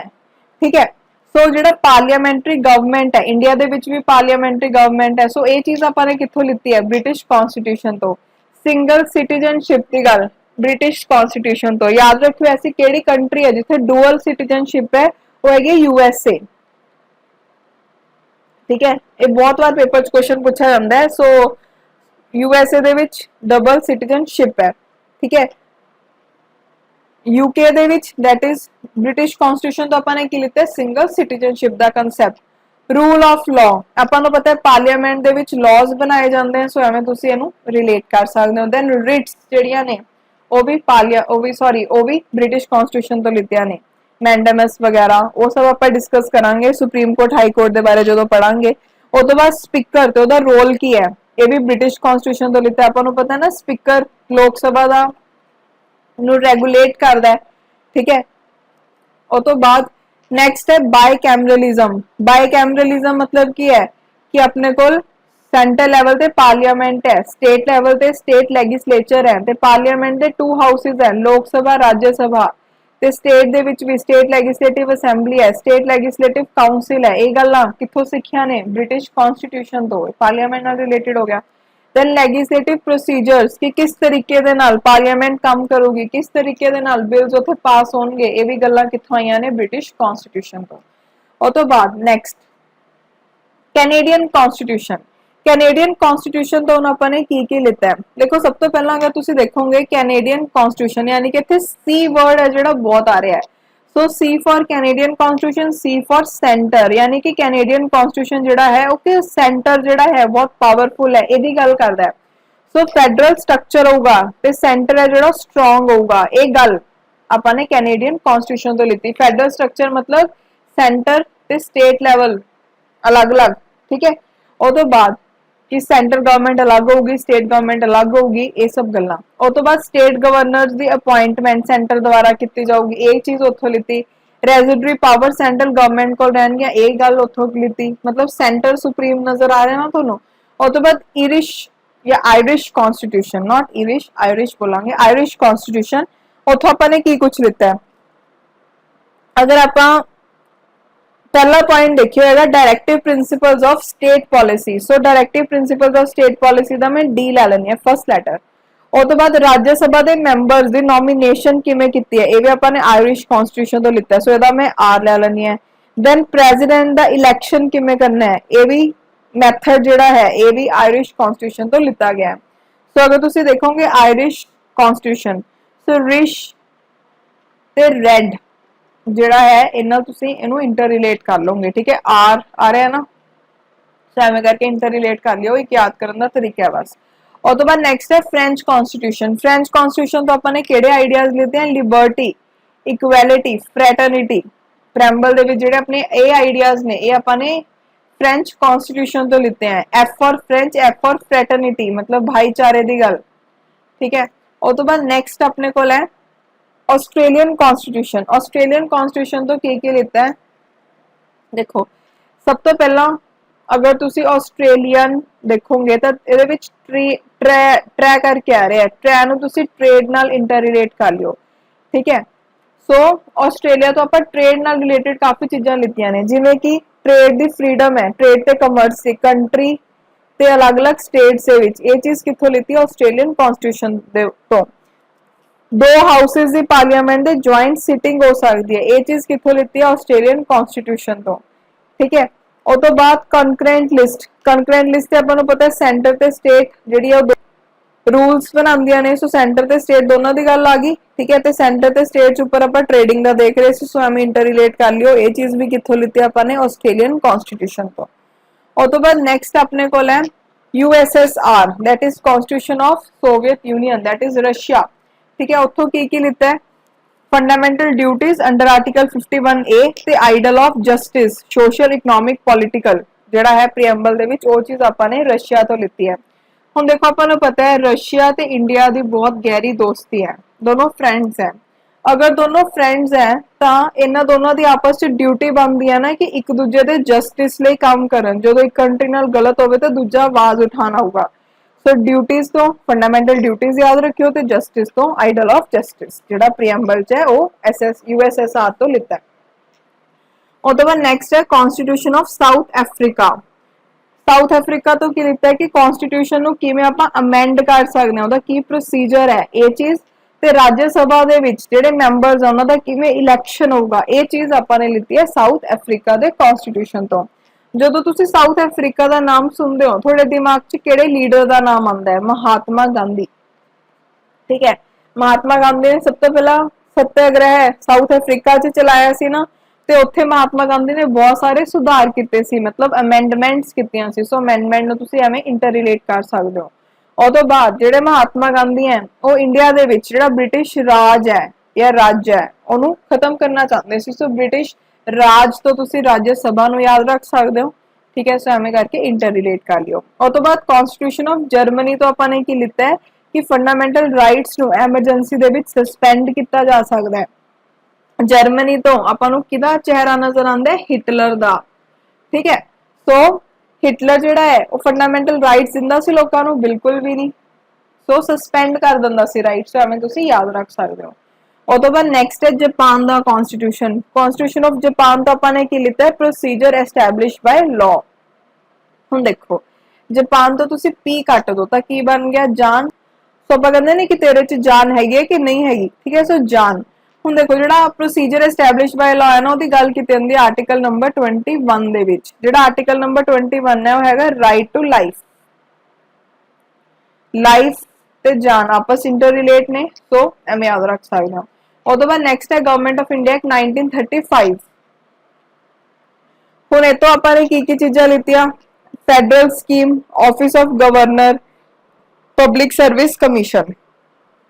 देखो गवर्नमेंट एक्ट 1935 ਹੁਣ गवर्नमेंट बनानी इंडिया ਦੇ अगर ਆਪਾਂ ਗੱਲ ਕਰੀਏ ਤਾਂ ਇੰਡੀਆ ਦੇ ਵਿੱਚ गवर्नमेंट ਜਿਹੜੀ ਉਹ ਸੈਂਟਰਲ ਲੈਵਲ ਤੇ ਹੈ, ਸਟੇਟ ਲੈਵਲ ਤੇ। ਸੋ ਫੈਡਰਲ ਸਕੀਮ ਦਾ ਕਨਸੈਪਟ ਕਿੱਥੋਂ ਆਇਆ? ਗਵਰਨਮੈਂਟ ਆਫ ਇੰਡੀਆ ਐਕਟ 1935 ਤੋਂ। ਉਸ ਤੋਂ ਬਾਅਦ ਗਵਰਨਮੈਂਟ ਤੇ ਗਵਰਨਰ ਮਿਲਦੇ ਜੁਲਦੇ ਆ, ਸੋ ਇਹ ਯਾਦ ਰੱਖ ਲਿਓ। ਦੈਨ ਪਬਲਿਕ ਸਰਵਿਸ ਕਮਿਸ਼ਨ, ਠੀਕ ਹੈ, ਜਿਹੜਾ ਹੈ ਇਹਨੂੰ ਵੀ ਤੁਸੀਂ ਕਿਵੇਂ ਯਾਦ ਰੱਖੋਗੇ ਕਿ ਗਵਰਨਮੈਂਟ ਦਾ ਮੇਨ ਕੰਮ ਹੀ ਕੀ ਹੈ ਕਿ ਪਬਲਿਕ ਨੂੰ ਸਰਵਿਸ ਪ੍ਰੋਵਾਈਡ ਕਰਨਾ, ਠੀਕ ਹੈ। So public service commission. So next ਨਾ ਆਪਾਂ ਥਰਡ ਫੀਚਰ ਪੜ੍ਹਦੇ ਹਾਂ ਕਨਸਟੀਟਿਊਸ਼ਨ ਦਾ। ਉਹ ਕੀ ਹੈ ਕਿ ਜਿਹੜਾ ਇੰਡੀਅਨ ਕਨਸਟੀਟਿਊਸ਼ਨ ਹੈ ਉਹ ਮਿਕਸਚਰ ਹੈ, मतलब ब्लेंड है रिजिडिटी ਦਾ एंड फ्लैक्सिबिलिटी ਦਾ। ਹੁਣ ਇਹਦਾ मतलब ਕੀ ਹੋ ਗਿਆ? देखो अगर आप गल करिए ऐसा केड़ा कॉन्स्टिट्यूशन है जिहड़ा रिजिड है? रिजिड मतलब कि उस च बदलाव लियाने बहुत ज्यादा मुश्किल ने। सो दी बेस्ट एग्जांपल है अमेरिकन कॉन्स्टिट्यूशन। अमेरिकन कॉन्स्टिट्यूशन है जिहड़ा वो बहुत ज्यादा रिजिड कॉन्स्टिट्यूशन है, ठीक है। अगर आप फ्लैक्सीबल कॉन्स्टिट्यूशन की गल करिए तो जिहड़ा ब्रिटिश कॉन्स्टिट्यूशन है वो बहुत ज्यादा फ्लैक्सीबल कॉन्स्टिट्यूशन है। हुण अगर आप इंडियन कॉन्स्टिट्यूशन की गल करिए, जिहड़ा इंडियन कॉन्स्टिट्यूशन है ना तो वो रिजिड है ना ही वो फ्लैक्सीबल है, वो दोनों का मिक्सचर है।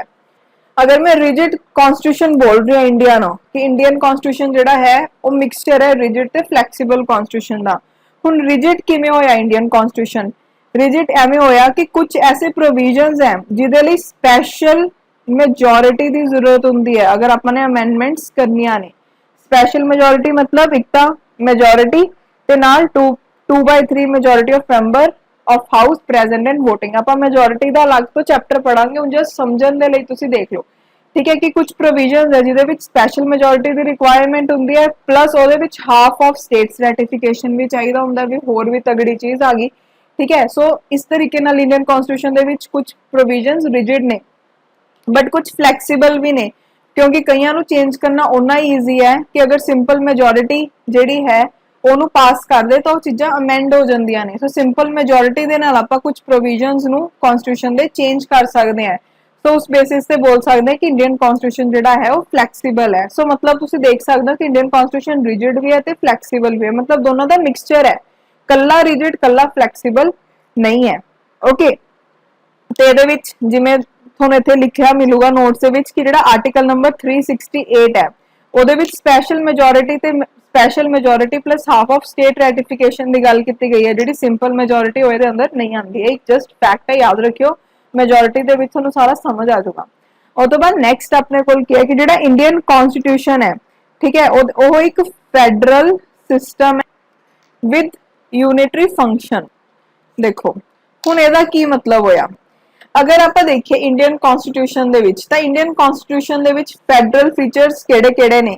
इत्थे डुअल गवर्नमेंट सिस्टम है, ठीक है, मतलब सेंटर गवर्नमेंट अलग है, स्टेट गवर्नमेंट अलग है।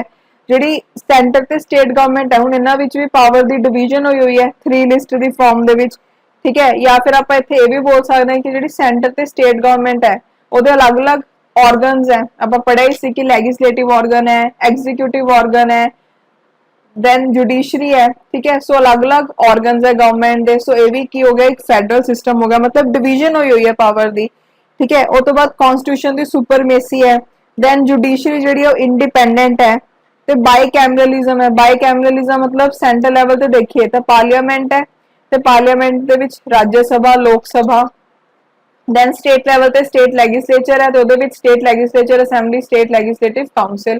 सो मतलब इत्थे फैडरल सिस्टम शो हो रहा तुहाडे कोल कॉन्स्टिट्यूशन दा, ठीक है। तो यूनिटरी फीचर्स किहड़े-किहड़े ने कॉन्स्टिट्यूशन दे? हुण यूनिटरी फीचर्स की गल करिए तो सिंगल सिटीजनशिप है, ऐ नहीं हैगा कि नेशन तो अलग दी सिटीजनशिप मिलूगी ते जिहड़ी स्टेट च तुसीं रहंदे हो ओहदी अलग मिलूगी, नहीं सिंगल सिटीजनशिप है।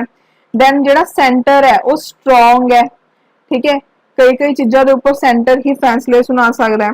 उस तो बाद नैक्सट की है कि ऑल इंडिया सर्विसिज जिहड़ियां ने वो कॉमन है सेंटर ते स्टेट्स नूं। एमरजेंसी प्रोविजनस जिहड़े ने, ठीक है, वो कॉन्स्टिट्यूशन नूं यूनिटरी बेस दे विच कन्वर्ट कर सकते हैं। एमरजेंसी कंडीशनस जदों लगदियां ने उदों सेंटर दे हत्थ दे विच सारी पावर आ जाती है। सो इत्थों आपां नूं पता लगदा है कि जिहड़ा इंडियन कॉन्स्टिट्यूशन है उहदे विच यूनिटरी फीचर्स भी ने, ठीक है। सो आप ओवरऑल की बोल सकते हैं कि इंडियन कॉन्स्टिट्यूशन जिहड़ा है उहदे विच फेडरल सिस्टम अडॉप्ट करते हैं बट कुछ यूनिटरी फंक्शंस भी ने। अगर यदि आप होर एग्जाम्पल देखिए तो तुसीं आर्टिकल नंबर 1 दे विच देखोगे इंडिया नूं की बोलदे यूनियन ऑफ स्टेट। हुण यूनियन ऑफ स्टेट्स का मतलब की है कि जिहड़ा इंडिया है वो यूनियन ऑफ स्टेट्स है, ना कि फेडरेशन ऑफ स्टेट्स। मतलब इत्थे जिहड़ी इंडिया है पूरे इंडिया नूं एवें स्टेट्स दे विच डिवाइड तां कीता गया है ताकि एडमिनिस्ट्रेशन बेसिस ते ईजी रहे मैनेज करना, ठीक है। स्टेट्स ने मिलके इंडिया नहीं बनाया, इंडिया नूं डिवाइड किया गया अलग अलग स्टेट्स दे विच, ये मतलब है। ओके, और तो बाद नैक्सट क्या है जिहड़ा आर्टिकल नंबर 3 है उहदे विच पार्लियामेंट नूं एक सोल अथॉरिटी दी गई है कि अगर कोई भी नवी स्टेट बनानी है, किसी का एरिया चेंज करना है तो अधिकार किहदे कोल है, पार्लियामेंट कोल है। सो ये भी की दर्शांदा अपने कोल यूनिटरी फंक्शन, ठीक है, एग्जांपल्स है। और तो बाद नैक्सट आप गल करते हैं कि इंडिया दे विच जिहड़ी फॉर्म ऑफ गवर्नमेंट है वो केड़ी है, पार्लियामेंट्री फॉर्म ऑफ गवर्नमेंट। ਹੁਣ देखो पार्लियामेंट्री फॉर्म ऑफ गवर्नमेंट का मतलब की हो गया कि इंडिया दे विच जिहड़े लैजिस्लेटिव एग्जीक्यूटिव ऑर्गन्स ने वो आपस च इंटर रिलेटेड ने, ठीक है। एवें नहीं हैगा कि लैजिस्लेटिव ऑर्गन अलग है, एग्जीक्यूटिव ऑर्गन अपने आप च अलग है, जिवें कि अमेरिका दे विच है। सो अमेरिका दे विच प्रेजिडेंशियल फॉर्म है, उत्थे लैजिस्लेटिव ऑर्गन एग्जीक्यूटिव ऑर्गन अलग अलग काम करते हैं, but India they which cooperation ते कोऑर्डिनेशन दे नाल काम करते हैं। सो ਉਹਨੂੰ ਆਪਾਂ ਕੀ ਬੋਲਦੇ हैं पार्लियामेंट्री फॉर्म। ਤੇ ਬ੍ਰਿਟੇਨ ਦੇ ਵਿੱਚ ਵੀ पार्लियामेंट्री फॉर्म है। अगर आप देखिए कि पार्लियामेंट्री फॉर्म जिहड़ी हुंदी है ਉਹਦੇ की कैरेक्टरिस्टिक्स हुंदे हैं, एग्जीक्यूटिव मैंबर्स हुंदे हैं लैजिस्लेचर दे, जिवें कि अगर आप गल करिए जिन्ने भी अपने मिनिस्टर्स ने, ठीक है, वो मैंबर्स ने लोक सभा राज्य सभा दे। उस तो बाद नैक्सट की है कि ਜਿਹੜੇ अपने एग्जीक्यूटिव ने उन्हां दी कलैक्टिव रिस्पॉन्सिबिलिटी हुंदी है लैजिस्लेचर नूं, मतलब ਜਿਹੜੇ काउंसिल ऑफ मिनिस्टर्स ने वो कलैक्टिवली रिस्पॉन्सिबल हुंदे हैं पार्लियामेंट नूं, ठीक है। और तो बाद नैक्सट की अपने कोल मेजोरिटी पार्टी का रूल चलता उरे, ठीक है। जिहड़ा लोअर हाउस है उन्होंने डिसोल्व किया जा सकता है स्टेट दे विच लोक सभा नूं, सॉरी सेंटर लैवल ते लोक सभा नूं ते स्टेट लैवल ते स्टेट असैम्बलीज नूं, ठीक है।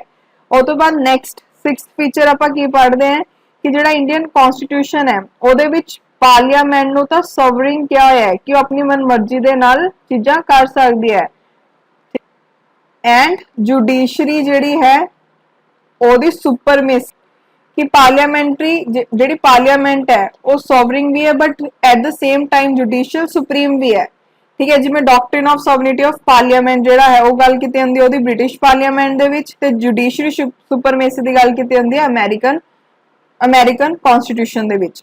ओके, हुण जिहड़ा सुप्रीम कोर्ट है वो ਉਹਦੇ ਕੋਲ जुडिशरी सुपरमेसी किवें है कि वो कई पार्लियामेंट के जिहड़े लॉज हैं उन्होंने अनकॉन्स्टिट्यूशनल भी बोल सकता है जुडिशियल रिव्यू की पावर नूं यूज करते हुए। ते एट द सेम टाइम जिहड़ी पार्लियामेंट है वो कॉन्स्टिट्यूशन का काफ़ी सारा पार्ट अमेंड कर सकती है, ठीक है, अपनी पावर्स नूं यूज करते हुए। सो पार्लियामेंट्री सॉवरिंग भी है तो जुडिशरी सुपरमेसी भी है एट द सेम टाइम।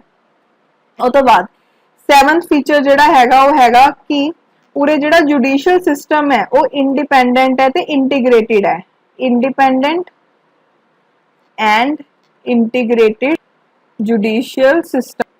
हुण देखो हुण इंडिया दे विच इंटीग्रेटेड जुडिशरी सिस्टम किवें है, पहला तो ये देखना है इंटीग्रेटेड मतलब कि जिवें टॉप लैवल ते सुप्रीम कोर्ट है, उस तो नीचे हाई कोर्ट है, उस तो नीचे सबऑर्डिनेट कोर्ट्स हैं, ठीक है। तो जिवें जिहड़े सुप्रीम कोर्ट है हाई कोर्ट है ये सेंटर ते स्टेट दोनों के फैसलों के उपर अपने फैसले सुना सकते हैं, ठीक है। अगर आप अमेरिका दे विच गल करिए तो जिहड़ा उत्थे दा फेडरल कोर्ट है वो पूरा देखूगा फेडरल नूं, ते जिहड़े स्टेट कोर्ट्स हैं वो स्टेट मैटर ते फैसले सुना सकते हैं, बट इंडिया दे विच ऐसा नहीं है।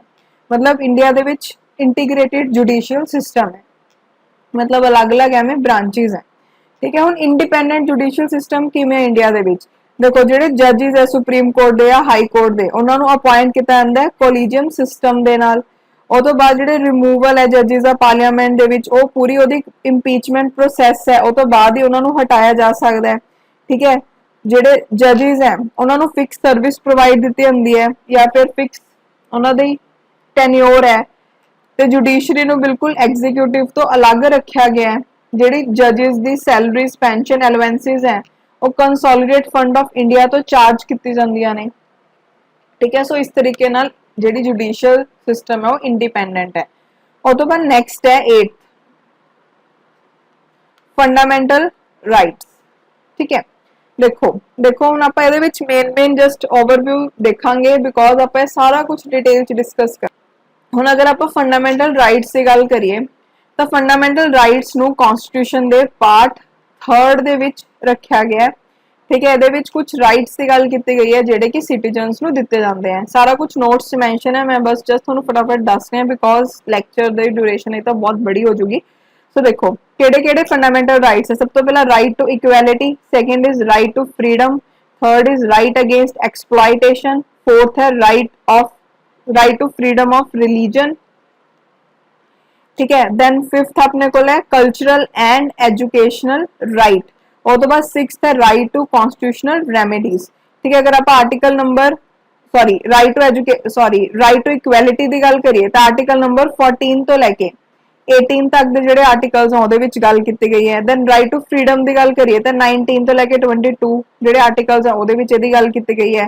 Right against exploitation article number 23 24 ਚ ਮੈਂਸ਼ਨ ਹੈ। Right to freedom of religion ਜਿਹੜਾ ਹੈ ਉਹ ਆਰਟੀਕਲ ਨੰਬਰ 25 26 27 28 ਚ ਮੈਂਸ਼ਨ ਹੈ। Then right to constitutional cultural and educational rights ਜਿਹੜੇ ਨੇ ਉਹਦੀ ਗੱਲ ਕੀਤੀ ਗਈ ਆਰਟੀਕਲ ਨੰਬਰ 29 ਤੇ 30 ਦੇ ਵਿੱਚ। ਤੇ ਜਿਹੜਾ ਲਾਸਟ ਹੈ ਰਾਈਟ ਟੂ ਕਨਸਟੀਟਿਊਸ਼ਨਲ ਰੈਮੇਡੀਜ਼ ਉਹਦੀ ਗੱਲ ਕੀਤੀ ਗਈ ਆਰਟੀਕਲ ਨੰਬਰ 32 ਦੇ ਵਿੱਚ। ਠੀਕ ਹੈ, ਸੋ ਜਿਹੜੇ ਫੰਡਾਮੈਂਟਲ ਰਾਈਟਸ ਹੈ ਅਗਰ ਤੁਹਾਨੂੰ ਪੁੱਛਿਆ ਜਾਵੇ ਕਿ ਉਹ ਕਿਹੜਾ ਆਈਡੀਆ ਦਿਖਾਉਂਦੇ ਨੇ ਪੋਲੀਟੀਕਲ ਡੈਮੋਕ੍ਰੇਸੀ ਦਾ। ਠੀਕ ਹੈ, ਯਾਨੀ ਕਿ ਉਹ ਐਗਜ਼ੀਕਿਊਟਿਵ ਦੇ ਉੱਪਰ ਕੰਮ ਕਰਦੇ ਨੇ ਐਜ਼ ਲਿਮਿਟੇਸ਼ਨਸ। ਪਹਿਲਾਂ ਕਨਸਟੀਟਿਊਸ਼ਨ ਦੇ ਵਿੱਚ 7 ਫੰਡਾਮੈਂਟਲ ਰਾਈਟਸ ਹੁੰਦੀਆਂ ਸੀ, ਫਿਰ 44th ਅਮੈਂਡਮੈਂਟ ਐਕਟ ਆਇਆ 19 ਤੇ ਉਹਦੇ ਨਾਲ ਜਿਹੜਾ ਰਾਈਟ ਟੂ ਪ੍ਰਾਪਰਟੀ ਸੀਗਾ ਉਹਨੂੰ ਫੰਡਾਮੈਂਟਲ ਲਿਸਟ ਚੋਂ ਹਟਾਇਆ ਗਿਆ। ਓਕੇ, ਇਹ ਚੀਜ਼ ਯਾਦ ਰੱਖਿਓ। ਫੰਡਾਮੈਂਟਲ ਰਾਈਟਸ ਜਿਹੜੇ ਆ ਉਹ ਸਸਪੈਂਡ ਵੀ ਹੋ ਜਾਂਦੇ ਆ ਨੈਸ਼ਨਲ ਐਮਰਜੈਂਸੀ ਦੇ ਦੌਰਾਨ ਐਕਸੈਪਟ ਆਰਟੀਕਲ 20 ਤੇ 21। ਠੀਕ ਹੈ, ਜਿਹੜੇ ਫੰਡਾਮੈਂਟਲ ਰਾਈਟਸ ਉਹ ਐਬਸੋਲੂਟ ਨਹੀਂ ਹੈਗੇ, ਜਸਟੀਕੇਬਲ ਹੈ, ਮਤਲਬ ਅਗਰ ਇਹਨਾਂ ਦੀ ਵਾਇਓਲੇਸ਼ਨ ਹੁੰਦੀ ਹੈ ਤਾਂ ਕੋਰਟਸ ਇਹਨਾਂ ਨੂੰ ਇਨਫੋਰਸ ਕਰ ਸਕਦੇ ਆ। ਇਹ ਸਾਰਾ ਕੁਝ ਆਪਾਂ ਪੜਾਂਗੇ, ਬਸ ਹਜੇ ਤੁਸੀਂ ਸੁਣ ਲਓ। ਉਹ ਤੋਂ ਬਾਅਦ ਨੈਕਸਟ ਆਪਾਂ ਗੱਲ ਕਰਦੇ ਹਾਂ 9th directive principals of state policy ਦੀ। ਜਿਹੜਾ ਕਨਸਟੀਟਿਊਸ਼ਨ ਦਾ ਪਾਰਟ 4th ਹੈ ਉਹਦੇ ਵਿੱਚ ਇਹਨਾਂ ਦੀ ਗੱਲ ਕੀਤੀ ਗਈ ਹੈ। ਠੀਕ ਹੈ, ਇਹਨਾਂ ਦਾ ਮੇਨ ਏਮ ਕੀ ਹੈ ਕਿ ਇੱਕ ਇੰਡੀਆ ਨੂੰ ਵੈਲਫੇਅਰ ਸਟੇਟ ਬਣਾ।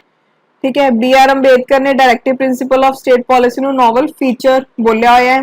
ਜਿਹੜੇ directive principle of state policies ਨੇ ਉਹ ਅਨਜਸਟੀਫੀਏਬਲ ਨੇ, ਮਤਲਬ ਇਹਨਾਂ ਨੂੰ ਕੋਰਟ ਹੈ ਜਿਹੜਾ ਇਨਫੋਰਸ ਨਹੀਂ ਕਰ ਸਕਦਾ। ਇਹ ਗਾਈਡਲਾਈਨਸ ਨੇ ਜੋ ਕਿ ਸਰਕਾਰ ਨੂੰ ਮੰਨਣੀਆਂ ਚਾਹੀਦੀਆਂ ਨੇ ਜਦੋਂ ਲੋਕਾਂ ਲਈ ਪਾਲਿਸੀਜ਼ ਲੈ ਕੇ ਆਉਂਦੀਆਂ ਨੇ। ਠੀਕ ਹੈ, ਉਹ ਤੋਂ ਬਾਅਦ ਨੈਕਸਟ ਕੀ ਹੈ ਕਿ ਜਿਹੜੇ directive principals of state policy ਆ ਉਹ ਸੋਸ਼ਲ ਤੇ ਇਕਨੋਮਿਕ ਡੈਮੋਕ੍ਰੇਸੀ ਦੇ ਆਈਡੀਆ ਨੂੰ ਸ਼ੋ ਕਰਦੇ ਨੇ। ਠੀਕ ਹੈ, ਤੇ ਵੈਲਫੇਅਰ ਸਟੇਟ ਦੀ ਗੱਲ ਕੀਤੀ ਹੁੰਦੀ ਹੈ ਇਹਦੇ ਵਿੱਚ, ਇਹ ਚੀਜ਼ ਤੁਸੀਂ ਯਾਦ ਰੱਖਣੀ। ਉਹ ਤੋਂ ਬਾਅਦ ਨੈਕਸਟ ਆਪਾਂ ਗੱਲ ਕਰਦੇ ਹਾਂ 10th, ਉਹ ਹੈਗੇ ਫੰਡਾਮੈਂਟਲ ਡਿਊਟੀਜ਼ ਦੀ। ਜਿਹੜੀ ਫੰਡਾਮੈਂਟਲ ਡਿਊਟੀਜ਼ ਹੈ ਓਰੀਜਨਲੀ ਕਨਸਟੀਟਿਊਸ਼ਨ ਦੇ ਵਿੱਚ ਇਹ ਮੈਂਸ਼ਨ ਨਹੀਂ ਸੀਗੀਆਂ। ਠੀਕ ਹੈ, 42nd ਅਮੈਂਡਮੈਂਟ ਐਕਟ ਹੋਇਆ ਤੇ ਉਹਦੇ ਨਾਲ ਆਪਣੇ ਕੋਲ 10 ਫੰਡਾਮੈਂਟਲ ਡਿਊਟੀਜ਼ ਹੈ ਜਿਹੜੀਆਂ ਉਹਨਾਂ ਨੂੰ ਕਨਸਟੀਟਿਊਸ਼ਨ ਦੇ ਵਿੱਚ ਐਡ ਕੀਤਾ ਗਿਆ ਸੀਗਾ। ਕਿਹਦੀ ਰਿਕਮੈਂਡੇਸ਼ਨ ਤੋਂ ਬਾਅਦ? ਸਵਰਨ ਸਿੰਘ ਕਮੇਟੀ। ਠੀਕ ਹੈ, ਫਿਰ ਉਹ ਤੋਂ ਬਾਅਦ ਜਿਹੜੀ 11th ਫੰਡਾਮੈਂਟਲ ਰਾਈਟ ਹੈ ਉਹਨੂੰ 86th ਅਮੈਂਡਮੈਂਟ ਐਕਟ 2002 ਦੇ ਨਾਲ ਐਡ ਕੀਤਾ ਗਿਆ। Part 4th A article number 51A ਹੈ ਜਿਹੜਾ ਕਨਸਟੀਟਿਊਸ਼ਨ ਦਾ, ਉਹਦੇ ਵਿੱਚ 11 ਫੰਡਾਮੈਂਟਲ ਡਿਊਟੀਜ਼ ਨੇ। ਆਈ ਥਿੰਕ ਮੈਂ ਇੱਕ ਜਗ੍ਹਾ ਰਾਈਟਸ ਬੋਲ ਗਈ ਸੀ, ਆਈ ਐਮ ਸੌਰੀ। ਠੀਕ ਹੈ, ਕਨਸਟੀਟਿਊਸ਼ਨ ਦੇ ਕਿਹੜੇ ਪਾਰਟ 'ਚ ਹੈ? 4th A ਦੇ ਵਿੱਚ ਤੇ ਆਰਟੀਕਲ ਨੰਬਰ 51A। ਸੋ ਜਿਹੜੀ ਫੰਡਾਮੈਂਟਲ ਡਿਊਟੀਜ਼ ਹੈ ਉਹ ਤੁਹਾਡੇ ਨੋਟਸ 'ਚ ਮੈਂਸ਼ਨ ਨੇ। ਬਾਕੀ ਜਦੋਂ ਆਪਾਂ ਫੰਡਾਮੈਂਟਲ ਡਿਊਟੀਜ਼ ਦਾ ਚੈਪਟਰ ਕਰਾਂਗੇ ਆਪਾਂ ਉਦੋਂ ਇਹਨੂੰ ਪੂਰਾ ਡਿਟੇਲ 'ਚ ਦੇਖਾਂਗੇ। ਓਕੇ, ਉਹ ਤੋਂ ਬਾਅਦ ਨੈਕਸਟ ਆਪਾਂ ਗੱਲ ਕਰਦੇ ਹਾਂ 11th ਫੀਚਰ ਦੀ। ਕਨਸਟੀਟਿਊਸ਼ਨ ਦੇ ਵਿੱਚ ਕਿਹਾ ਗਿਆ ਕਿ ਜਿਹੜਾ ਇੰਡੀਆ ਹੈ ਉਹ ਕੀ ਹੈ? ਸੈਕੂਲਰ ਸਟੇਟ ਹੈ। ਸੈਕੂਲਰ ਸਟੇਟ ਮਤਲਬ ਕੀ ਹੈ ਕਿ ਇਹਦੇ ਵਿੱਚ ਕੋਈ ਵੀ ਆਪਣਾ ਰਿਲੀजन ऑफिशियल नहीं है, ठीक है, सारे धर्म बराबर है।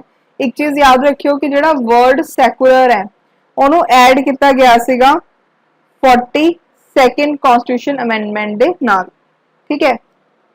ਉਹ ਤੋਂ ਬਾਅਦ ਨੈਕਸਟ ਜਿਹੜਾ 12th ਫੀਚਰ ਹੈ ਉਹਦੇ ਵਿੱਚ ਗੱਲ ਕੀਤੀ ਗਈ ਹੈ ਯੂਨੀਵਰਸਲ ਐਡਲਟ ਫਰੈਂਚਾਈਜ਼ ਦੀ, यानी कि जिन्ने भी एडल्ट्स हैं उन्होंने राइट है वोटिंग का, ठीक है। पहला जी वोटिंग की लिमिट सॉरी एज सी 21 ईयर्स सी, फिर उन्होंने घटाता सीगा 18 ईयर्स करता सीगा 61st अमेंडमेंट एक्ट दे नाल। ये बहुत इंपॉर्टेंट अमेंडमेंट्स हैं, याद रखियो। उस तो बाद नैक्सट 13th अपने को की फीचर है सिंगल सिटीजनशिप। सिंगल सिटीजनशिप मतलब की है कि स्टेट की अपनी कोई सिटीजनशिप नहीं होंगी, जिन्ने भी इंडिया के नागरिक है उन्होंने को सिंगल सिटीजनशिप है, ठीक है। यूएसए दे विच ड्यूल सिटीजनशिप है। और तो बाद नैक्सट 14th जो पॉइंट है वो की है इंडिपेंडेंट। देखो अपन पता है जो गवर्नमेंट है वो 3 ऑर्गन्स है, लैजिस्लेटिव एग्जीक्यूटिव जुडिशरी, तो ये नाल ही कुछ ऐसी बॉडीज भी ने जिहड़ियां कि फ्रीली काम करदियां ने, ठीक है। तो वो बॉडीज नूं आपां bull works of democratic system of government भी बोलते हैं। तो केड़े केड़े ने अपने को देखो, सब तो पहला इलेक्शन कमीशन, सेकंड है कंट्रोलर एंड ऑडिटर जनरल, वो तो बाद नेक्स्ट है यूपीएससी, ते फोर्थ अपने को है state public service commission. Okay कि इंडिपेंडेंटली काम करते हैं। और तो बाद 15th फीचर जो हैगा वो हैगा एमरजेंसी प्रोविजनस, कि कुछ एमरजेंसी प्रोविजनस जेडे ने वो भी प्रोवाइड किए हुए हैं कि अगर कोई एक्सट्राऑर्डिनरी सिचुएशन आ जाती है ਉਹਦੇ ਨਾਲ ਨਿਪਟਣ ਦੇ ਲਈ ਆਪਣੇ ਕੋਲ कुछ एमरजेंसी प्रोविजनस भी ने। देखो बेसिकली अपने को 3 तरीके दी एमरजेंसीज होंदियां ने, केड़ी केड़ी है नैशनल एमरजेंसी, स्टेट एमरजेंसी या जिन्हों आप प्रेजिडेंट रूल भी बोलते हैं, ते फाइनेंशियल एमरजेंसी। आप इन्हां बारे जस्ट थोड़ा थोड़ा देखते हैं, नोट्स सारा कुछ मैंशन है, ठीक है। तो बाकी आप इहदे उपर होर भी पढ़ांगे अलग तो, बट हुण तुसीं एक मेन चीज़ां पढ़ लो। देखो अगर आप सब तो पहला नैशनल एमरजेंसी की गल करिए तो आर्टिकल नंबर 352 है जो वो नैशनल एमरजेंसी के नाल रिलेटेड है, ठीक है। नैशनल एमरजेंसी कदों लगाई जाती है जो वॉर, एक्सटर्नल एग्रैशन या फिर आर्म्ड रेबेलियन की सिचुएशन हो जाए। तो जी एमरजेंसी है वो प्रेजिडेंट के द्वारा लगाई जाती है, किदे कहे ते काउंसिल ऑफ मिनिस्टर ते प्राइम मिनिस्टर के कहे ते। और तो बाद नैक्सट है स्टेट एमरजेंसी ते प्रेजिडेंट रूल। जो स्टेट एमरजेंसी ते प्रेजिडेंट रूल है उसकी गल आर्टिकल नंबर 356 के विच की गई है। ये कदों लगाते हैं कि जो जी स्टेट दे विच कॉन्स्टिट्यूशनल मशीनरी है या स्टेट की जी गवर्नमेंट है वो प्रॉपर तरीके दे नाल काम नहीं कर पा रही, ठीक है। तो आर्टिकल नंबर 365 के अंडर भी स्टेट एमरजेंसी या प्रेजिडेंट रूल लगाया जा सकता है। वो कदों लगाया जाता है कि अगर जी स्टेट गवर्नमेंट है वो गल ना मने सेंटर गवर्नमेंट की, तो उदों भी क्या होता है कि स्टेट गवर्नमेंट सही तरीके नाल काम नहीं कर रही, तो आर्टिकल 365 के अंडर स्टेट एमरजेंसी या प्रेजिडेंट रूल उत्थे लगाया जाता है। ओके वो तो बाद नैक्सट फाइनेंशियल एमरजेंसी कदों लगाई जाती है, इनू लगाते हैं आर्टिकल नंबर 360 के अंडर, ठीक। तो किहदे द्वारा लगती है, प्रेजिडेंट के द्वारा।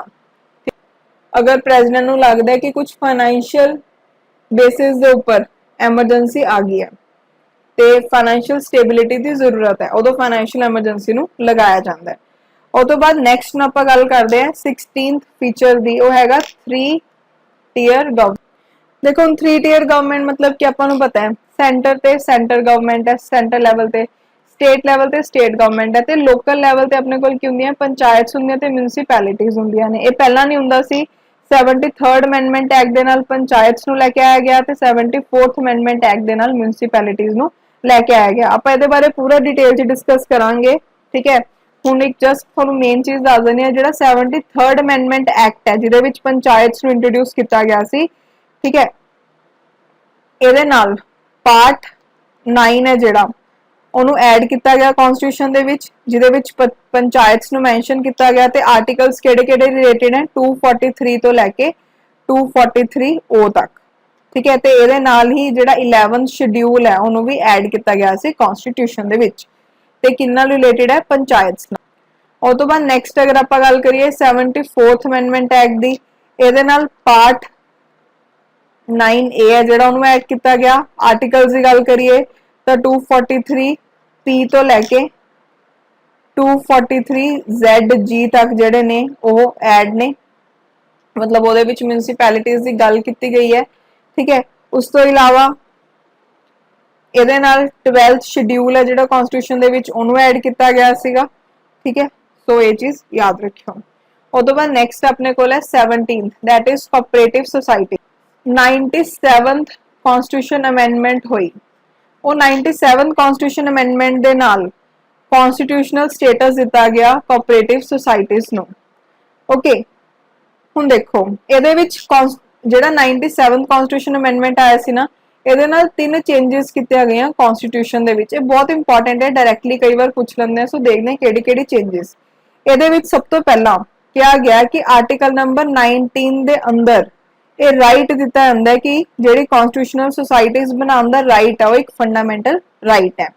ਓਕੇ ਇਹਦੇ ਨਾਲ ਇੱਕ new directive principle of state policy ਹੈ ਜਿਹੜਾ ਉਹਨੂੰ ਐਡ ਕੀਤਾ ਗਿਆ ਜਿਹਦੇ ਵਿੱਚ ਕਿਹਾ ਗਿਆ ਕਿ ਜਿਹੜੀ ਕੋਆਪਰੇਟਿਵ ਸੁਸਾਇਟੀਜ਼ ਆ ਉਹਨਾਂ ਦੀ ਪ੍ਰਮੋਸ਼ਨ ਕੀਤੀ ਜਾਊਗੀ ਤੇ ਇਹਨੂੰ ਐਡ ਕੀਤਾ ਗਿਆ ਆਰਟੀਕਲ ਨੰਬਰ 43B ਦੇ ਵਿੱਚ। ਮਤਲਬ ਆਰਟੀਕਲ ਨੰਬਰ 43B ਐਡ ਕੀਤਾ ਗਿਆ ਜਿਹਦੇ ਵਿੱਚ ਕੀ ਕਿਹਾ ਗਿਆ ਇੱਕ ਉਹਦੇ ਵਿੱਚ basically directive principle of state policy add ਕੀਤਾ ਗਿਆ ਕੋਆਪਰੇਟਿਵ ਸੁਸਾਇਟੀਜ਼ ਦੀ ਪ੍ਰਮੋਸ਼ਨ ਨੂੰ ਲੈ ਕੇ।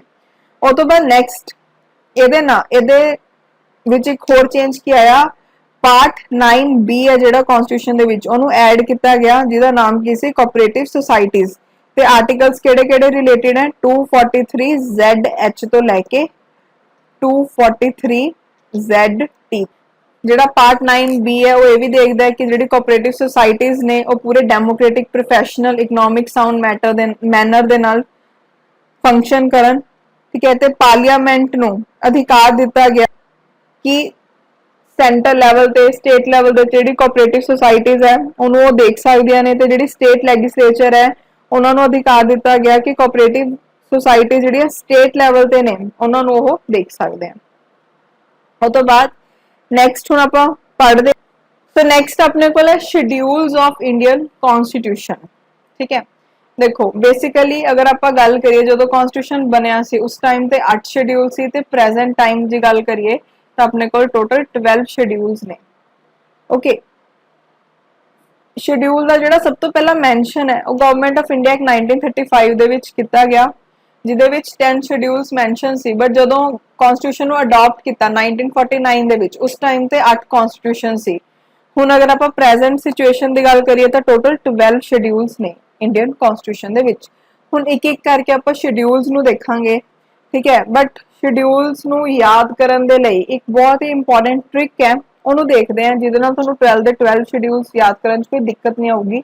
ਔਰ ਟ੍ਰਿਕ ਹੈ ਟੀਅਰਸ ਆਫ ओल्ड PM। ਇਹਦੇ ਨਾਲ ਨਾ ਤੁਹਾਨੂੰ ਯਾਦ ਰਹੂਗਾ ਵੀ ਕਿਹੜਾ ਸ਼ਡਿਊਲ ਕਿੰਨਾ ਰਿਲੇਟਡ ਹੈ। ਇਹਨੂੰ ਤੁਸੀਂ ਨੰਬਰਿੰਗ ਕਰ ਸਕਦੇ ਹੋ 1 2 3 4 5 6 7 8 9 10 11 12 ਠੀਕ ਹੈ। ਸੋ 12 ਲੈਟਰਸ ਹੈ ਇੱਥੇ ਤੇ ਤੁਸੀਂ 12 ਸ਼ਡਿਊਲਸ ਇਹਨਾਂ ਨਾਲ ਯਾਦ ਕਰ ਸਕਦੇ ਹੋ। ਸੋ हम देखते हैं कि किमें याद करना है। देखो ਜਿਹੜਾ ਇੱਥੇ ਲੈਟਰ T ਹੈ T ਦੇ ਨਾਲ ਤੁਸੀਂ ਯਾਦ ਰੱਖੋਗੇ ਟੈਰੀਟਰੀ ਨੂੰ E ਦੇ ਨਾਲ ਤੁਸੀਂ ਯਾਦ ਰੱਖੋਗੇ ਐਮੋਲਿਊਮੈਂਟਸ ਨੂੰ A ਦੇ ਨਾਲ ਤੁਸੀਂ ਯਾਦ ਰੱਖੋਗੇ ਐਫਰਮੇਸ਼ਨਸ ਨੂੰ R ਦੇ ਨਾਲ ਤੁਸੀਂ ਰਿਲੇਟ ਕਰਨਾ ਹੈ ਰਾਜ ਸਭਾ ਨੂੰ S ਦੇ ਨਾਲ ਤੁਸੀਂ ਯਾਦ ਰੱਖਣਾ ਹੈ ਸ਼ਡਿਊਲਡ ਏਰੀਆਜ਼ ਨੂੰ O ਦੇ ਨਾਲ ਤੁਸੀਂ ਯਾਦ ਰੱਖੋਗੇ ਅਦਰ ਸਟੇਟ F ਨਾਲ ਤੁਸੀਂ ਕੀ ਯਾਦ ਰੱਖਣਾ ਹੈ ਫੈਡਰਲ ਪ੍ਰੋਵੀਜ਼ਨਸ ਯਾਨੀ ਕਿ ਅਲੱਗ-ਅਲੱਗ ਲਿਸਟ ਹੈ ਨਾ सेंटर लिस्ट स्टेट लिस्ट या फिर बोल सकते हैं union list state list confront list वो चीज़ा। और तो बाद नेक्स्ट अपने को है ओ तो तुसी की याद रखना है ऑफिशियल लैंग्वेज ठीक है। देन एल तो तुसी की याद रखना है लैंड रिफॉर्म्स डी तो तुसी की याद रखोगे डिफेक्शन पी तो याद रखना है पंचायत एम तो याद रखना है म्यूनिसिपैलिटीज ओके। सब तो पहला देखो फर्स्ट शेड्यूल ਜਿਹੜਾ फर्स्ट शेड्यूल है ਉਹਦੇ ਵਿੱਚ ਆਪਾਂ ਨੇ टी तो याद रखा ਸੀਗਾ ना तो टी तो ਆਪਾਂ ਨੇ ਕੀ याद रखा ਸੀ ਟੈਰੀਟਰੀਜ਼ ਨੂੰ ठीक है। ਹੁਣ देखो फर्स्ट शेड्यूल है ਜਿਹੜਾ ਉਹਦੇ ਵਿੱਚ ਨਾਮ स्टेट्स दे ते यूनियन टैरेटरीज दे की आएंगे ओदी गल कीती गई है।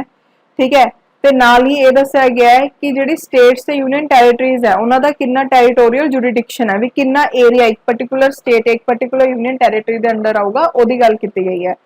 और तो बाद सैकेंड शेड्यूल इन्हों अपन याद रखा सी ई तो याद रखा सी इमोल्यूमेंट्स।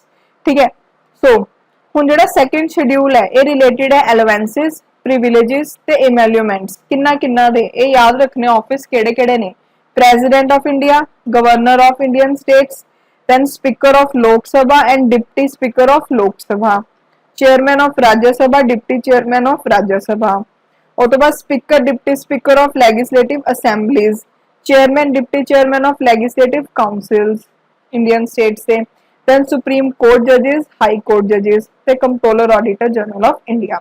ਇਹਦੇ ਵਿੱਚ basically अगर ਆਪਾਂ देखिए सेंटर लेवल ਤੇ president हो गया, speaker डिप्टी स्पीकर हो गया, चेयरमैन हो गया राज्य सभा का ते डिप्टी चेयरमैन हो गया राज्य सभा का। ठीक है, ते सुप्रीम कोर्ट जजिस हो गए ते कैग हो गया ते बाकी उन्हां दे रिस्पैक्टिव जिहड़े ऑफिसेस स्टेट लेवल ते ने जिवें governor, speaker, deputy speaker legislative assembly दा, chairman deputy chairman legislative council दा, हाई कोर्ट जजिस हो गए। इन्हां दी की गल कीती गई है कि इन्हां नूं की एलोवेंसेस मिलणगे। उस तो बाद नैक्सट थर्ड शेड्यूल है TEA। ए तो अपन क्या रखा सी एफर्मेशन कि ए ऑफिस वाले पहला की कहते हैं कि सानू पहला दसो कि तुसी सानू पैसे किन्ने दोगे फिर असी कसम खावांगे। एफर्मेशन या ओथ मतलब कसम। ठीक है, सो किदी कसम की गल की गई है, union ministers of India, candidate for election of parliament, members of parliament, supreme court जजेस, controller auditor general, state ministers, state legislature election candidates, state legislature के जिहड़े मैंबर्स हैं ते हाई कोर्ट जजेस। Okay, then fourth schedule TEAR। आर दे विच आपां ने की कहा सी राज्य सभा। सो फोर्थ जिहड़ा शेड्यूल है वो रिलेटेड है कि जिहड़ियां सीट्स हैं स्टेट्स ते यूनियन टैरेटरीज दे राज्य सभा दे विच वो किस तरीके नाल एलोकेट कीतियां जाणगियां। उस तो बाद फिफ्थ एस तो याद किया सी एस फॉर शेड्यूल एरियाज। जिहड़ा फिफ्थ शेड्यूल है उहदे विच प्रोविजनस है कि जिहड़ा अपने कोल शेड्यूल ते ट्राइबल एरियाज हैं उन्हां दी एडमिनिस्ट्रेशन ते उन्हां दा कंट्रोल किस तरीके नाल किया जाऊगा। ठीक है, टीयर्स फिर आपां ने किया सी ओ सिक्स शेड्यूल दे लई। ओ तो अदर स्टेट सीगा। जिहड़ा सिक्स शेड्यूल है इहदे विच गल कीती गई है असम, मेघालय, त्रिपुरा ते मिजोरम दे जिहड़े ट्राइबल एरियाज ने उन्हां दी किवें एडमिनिस्ट्रेशन कीती जावे। हुण ये चार स्टेट्स नूं तुसीं किवें याद रखोगे तमाम तो TMAM। T for Tripura. ठीक है, देन लिख देने उरे M फॉर मेघालय एक बार, देन A फॉर असम ते M फॉर मिजोरम। इन तुसी तमाम तो याद रखियो। और तो बाद नेक्स्ट है सेवंथ शेड्यूल। इनो अपन ने याद रखा सी F तो अपन ने की पढ़िया सी फेडरल प्रोविजंस। ठीक है, जिहड़ा सेवंथ शेड्यूल है उहदे विच 3 लेजिस्लेटिव लिस्ट की गल की गई है। पहली लिस्ट हैगी अपने कोल यूनियन लिस्ट। यूनियन लिस्ट दे विच पहला कितने सब्जेक्ट सीगे 97 सब्जेक्ट ते इस टाइम ते 100 है। स्टेट लिस्ट दे विच पहला 66 सीगे ते इस टाइम ते 61 है। कंकरेंट लिस्ट दे विच 47 सीगे ते इस टाइम 52 है। ठीक है, सो ये तुसी याद रखना है। और तो बाद ओ तो अपन ने याद रखा सी ऑफिशियल लैंग्वेज। सो एक जिहड़ा शेड्यूल है ये डील करदा 22 ऑफिशियल लैंग्वेजेस दे नाल। केड़ी-केड़ियां ने ये याद रखनी है लिस्ट देख लो। असामीज, बंगाली, बोडो, डोगरी या डोंगरी भी बोलते हैं, गुजराती, हिंदी, कन्नड़ा, कश्मीरी, कोंकणी, मैथिली, मलयालम सॉरी, मणिपुरी, मराठी, नेपाली, उड़िया, पंजाबी, संस्कृत, संथाली, सिंधी, तमिल, तेलुगु, उर्दू। ओके, हुण देखो जिहड़ा 8 शेड्यूल है ना उहदे विच पहला हुंदियां सी 14 लैंग्वेज, बट आपां ने हुणी पढ़िया कि इहदे विच 22 ने। सो 22 किवें हो गईयां? 14 तो कुछ ना कुछ अमेंडमेंट्स होईयां होणगीयां। हुण ओह अमेंडमेंट्स देखदे हां किहड़ियां होईयां ने। देखो पहला 14 लैंग्वेज सी। सब तो पहली अमेंडमेंट हुई 21st कॉन्स्टिट्यूशन अमेंडमेंट। इहदे विच इहदे नाल की कीता गया सिंधी जिहड़ी है ओनू ऐड कीता गया 8 शेड्यूल दे विच।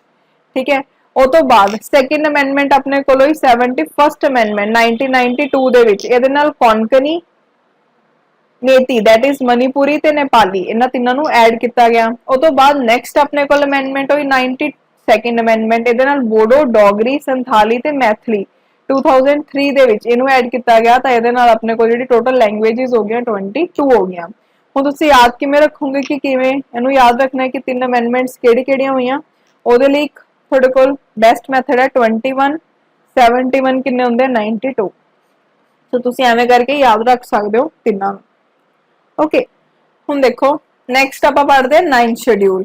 9th ਸ਼ਡਿਊਲ ਨੂੰ ਆਪਾਂ ਨੇ ਕਿਵੇਂ ਯਾਦ ਰੱਖਿਆ ਸੀ L ਤੋਂ। L means land reforms. ਠੀਕ ਹੈ ਸੋ ਦੇਖੋ ਜਿਹੜਾ 9th ਸ਼ਡਿਊਲ ਹੈ ਉਹ ਐਕਟ ਕਰਦਾ ਸਟੇਟ ਉਹ ਡੀਲ ਕਰਦਾ ਸਟੇਟ ਐਕਟਸ ਤੇ ਰੈਗੂਲੇਸ਼ਨਸ ਦੇ ਨਾਲ ਜਿਹੜੀ ਲੈਂਡ ਫਾਰਮਸ ਦੇ ਨਾਲ ਰਿਲੇਟਡ ਹੈ। ਬੇਸਿਕਲੀ ਜਦੋਂ ਇੰਡੀਆ ਆਜ਼ਾਦ ਹੋਇਆ ਸੀ ਨਾ ਉਸ ਟਾਈਮ ਤੇ ਜਾਂ ਉਹ ਤੋਂ ਬਾਅਦ ਆਪਾਂ ਬੋਲ ਸਕਦੇ ਹਾਂ ਜ਼ਮੀਨਦਾਰੀ ਸਿਸਟਮ ਆ ਗਿਆ ਸੀ। ਸਾਰੇ ਲੋਕਾਂ ਨੇ ਜ਼ਮੀਨਾਂ ਤੇ ਕਬਜ਼ਾ ਕਰਨਾ ਸ਼ੁਰੂ ਕਰਤਾ ਤਾਂ 9th ਸ਼ਡਿਊਲ ਨੂੰ ਲੈ ਕੇ ਆਇਆ ਗਿਆ ਤੇ ਉਹਦੇ ਨਾਲ ਜ਼ਮੀਨਦਾਰੀ ਸਿਸਟਮ ਨੂੰ ਐਬੋਲਿਸ਼ ਕੀਤਾ ਗਿਆ।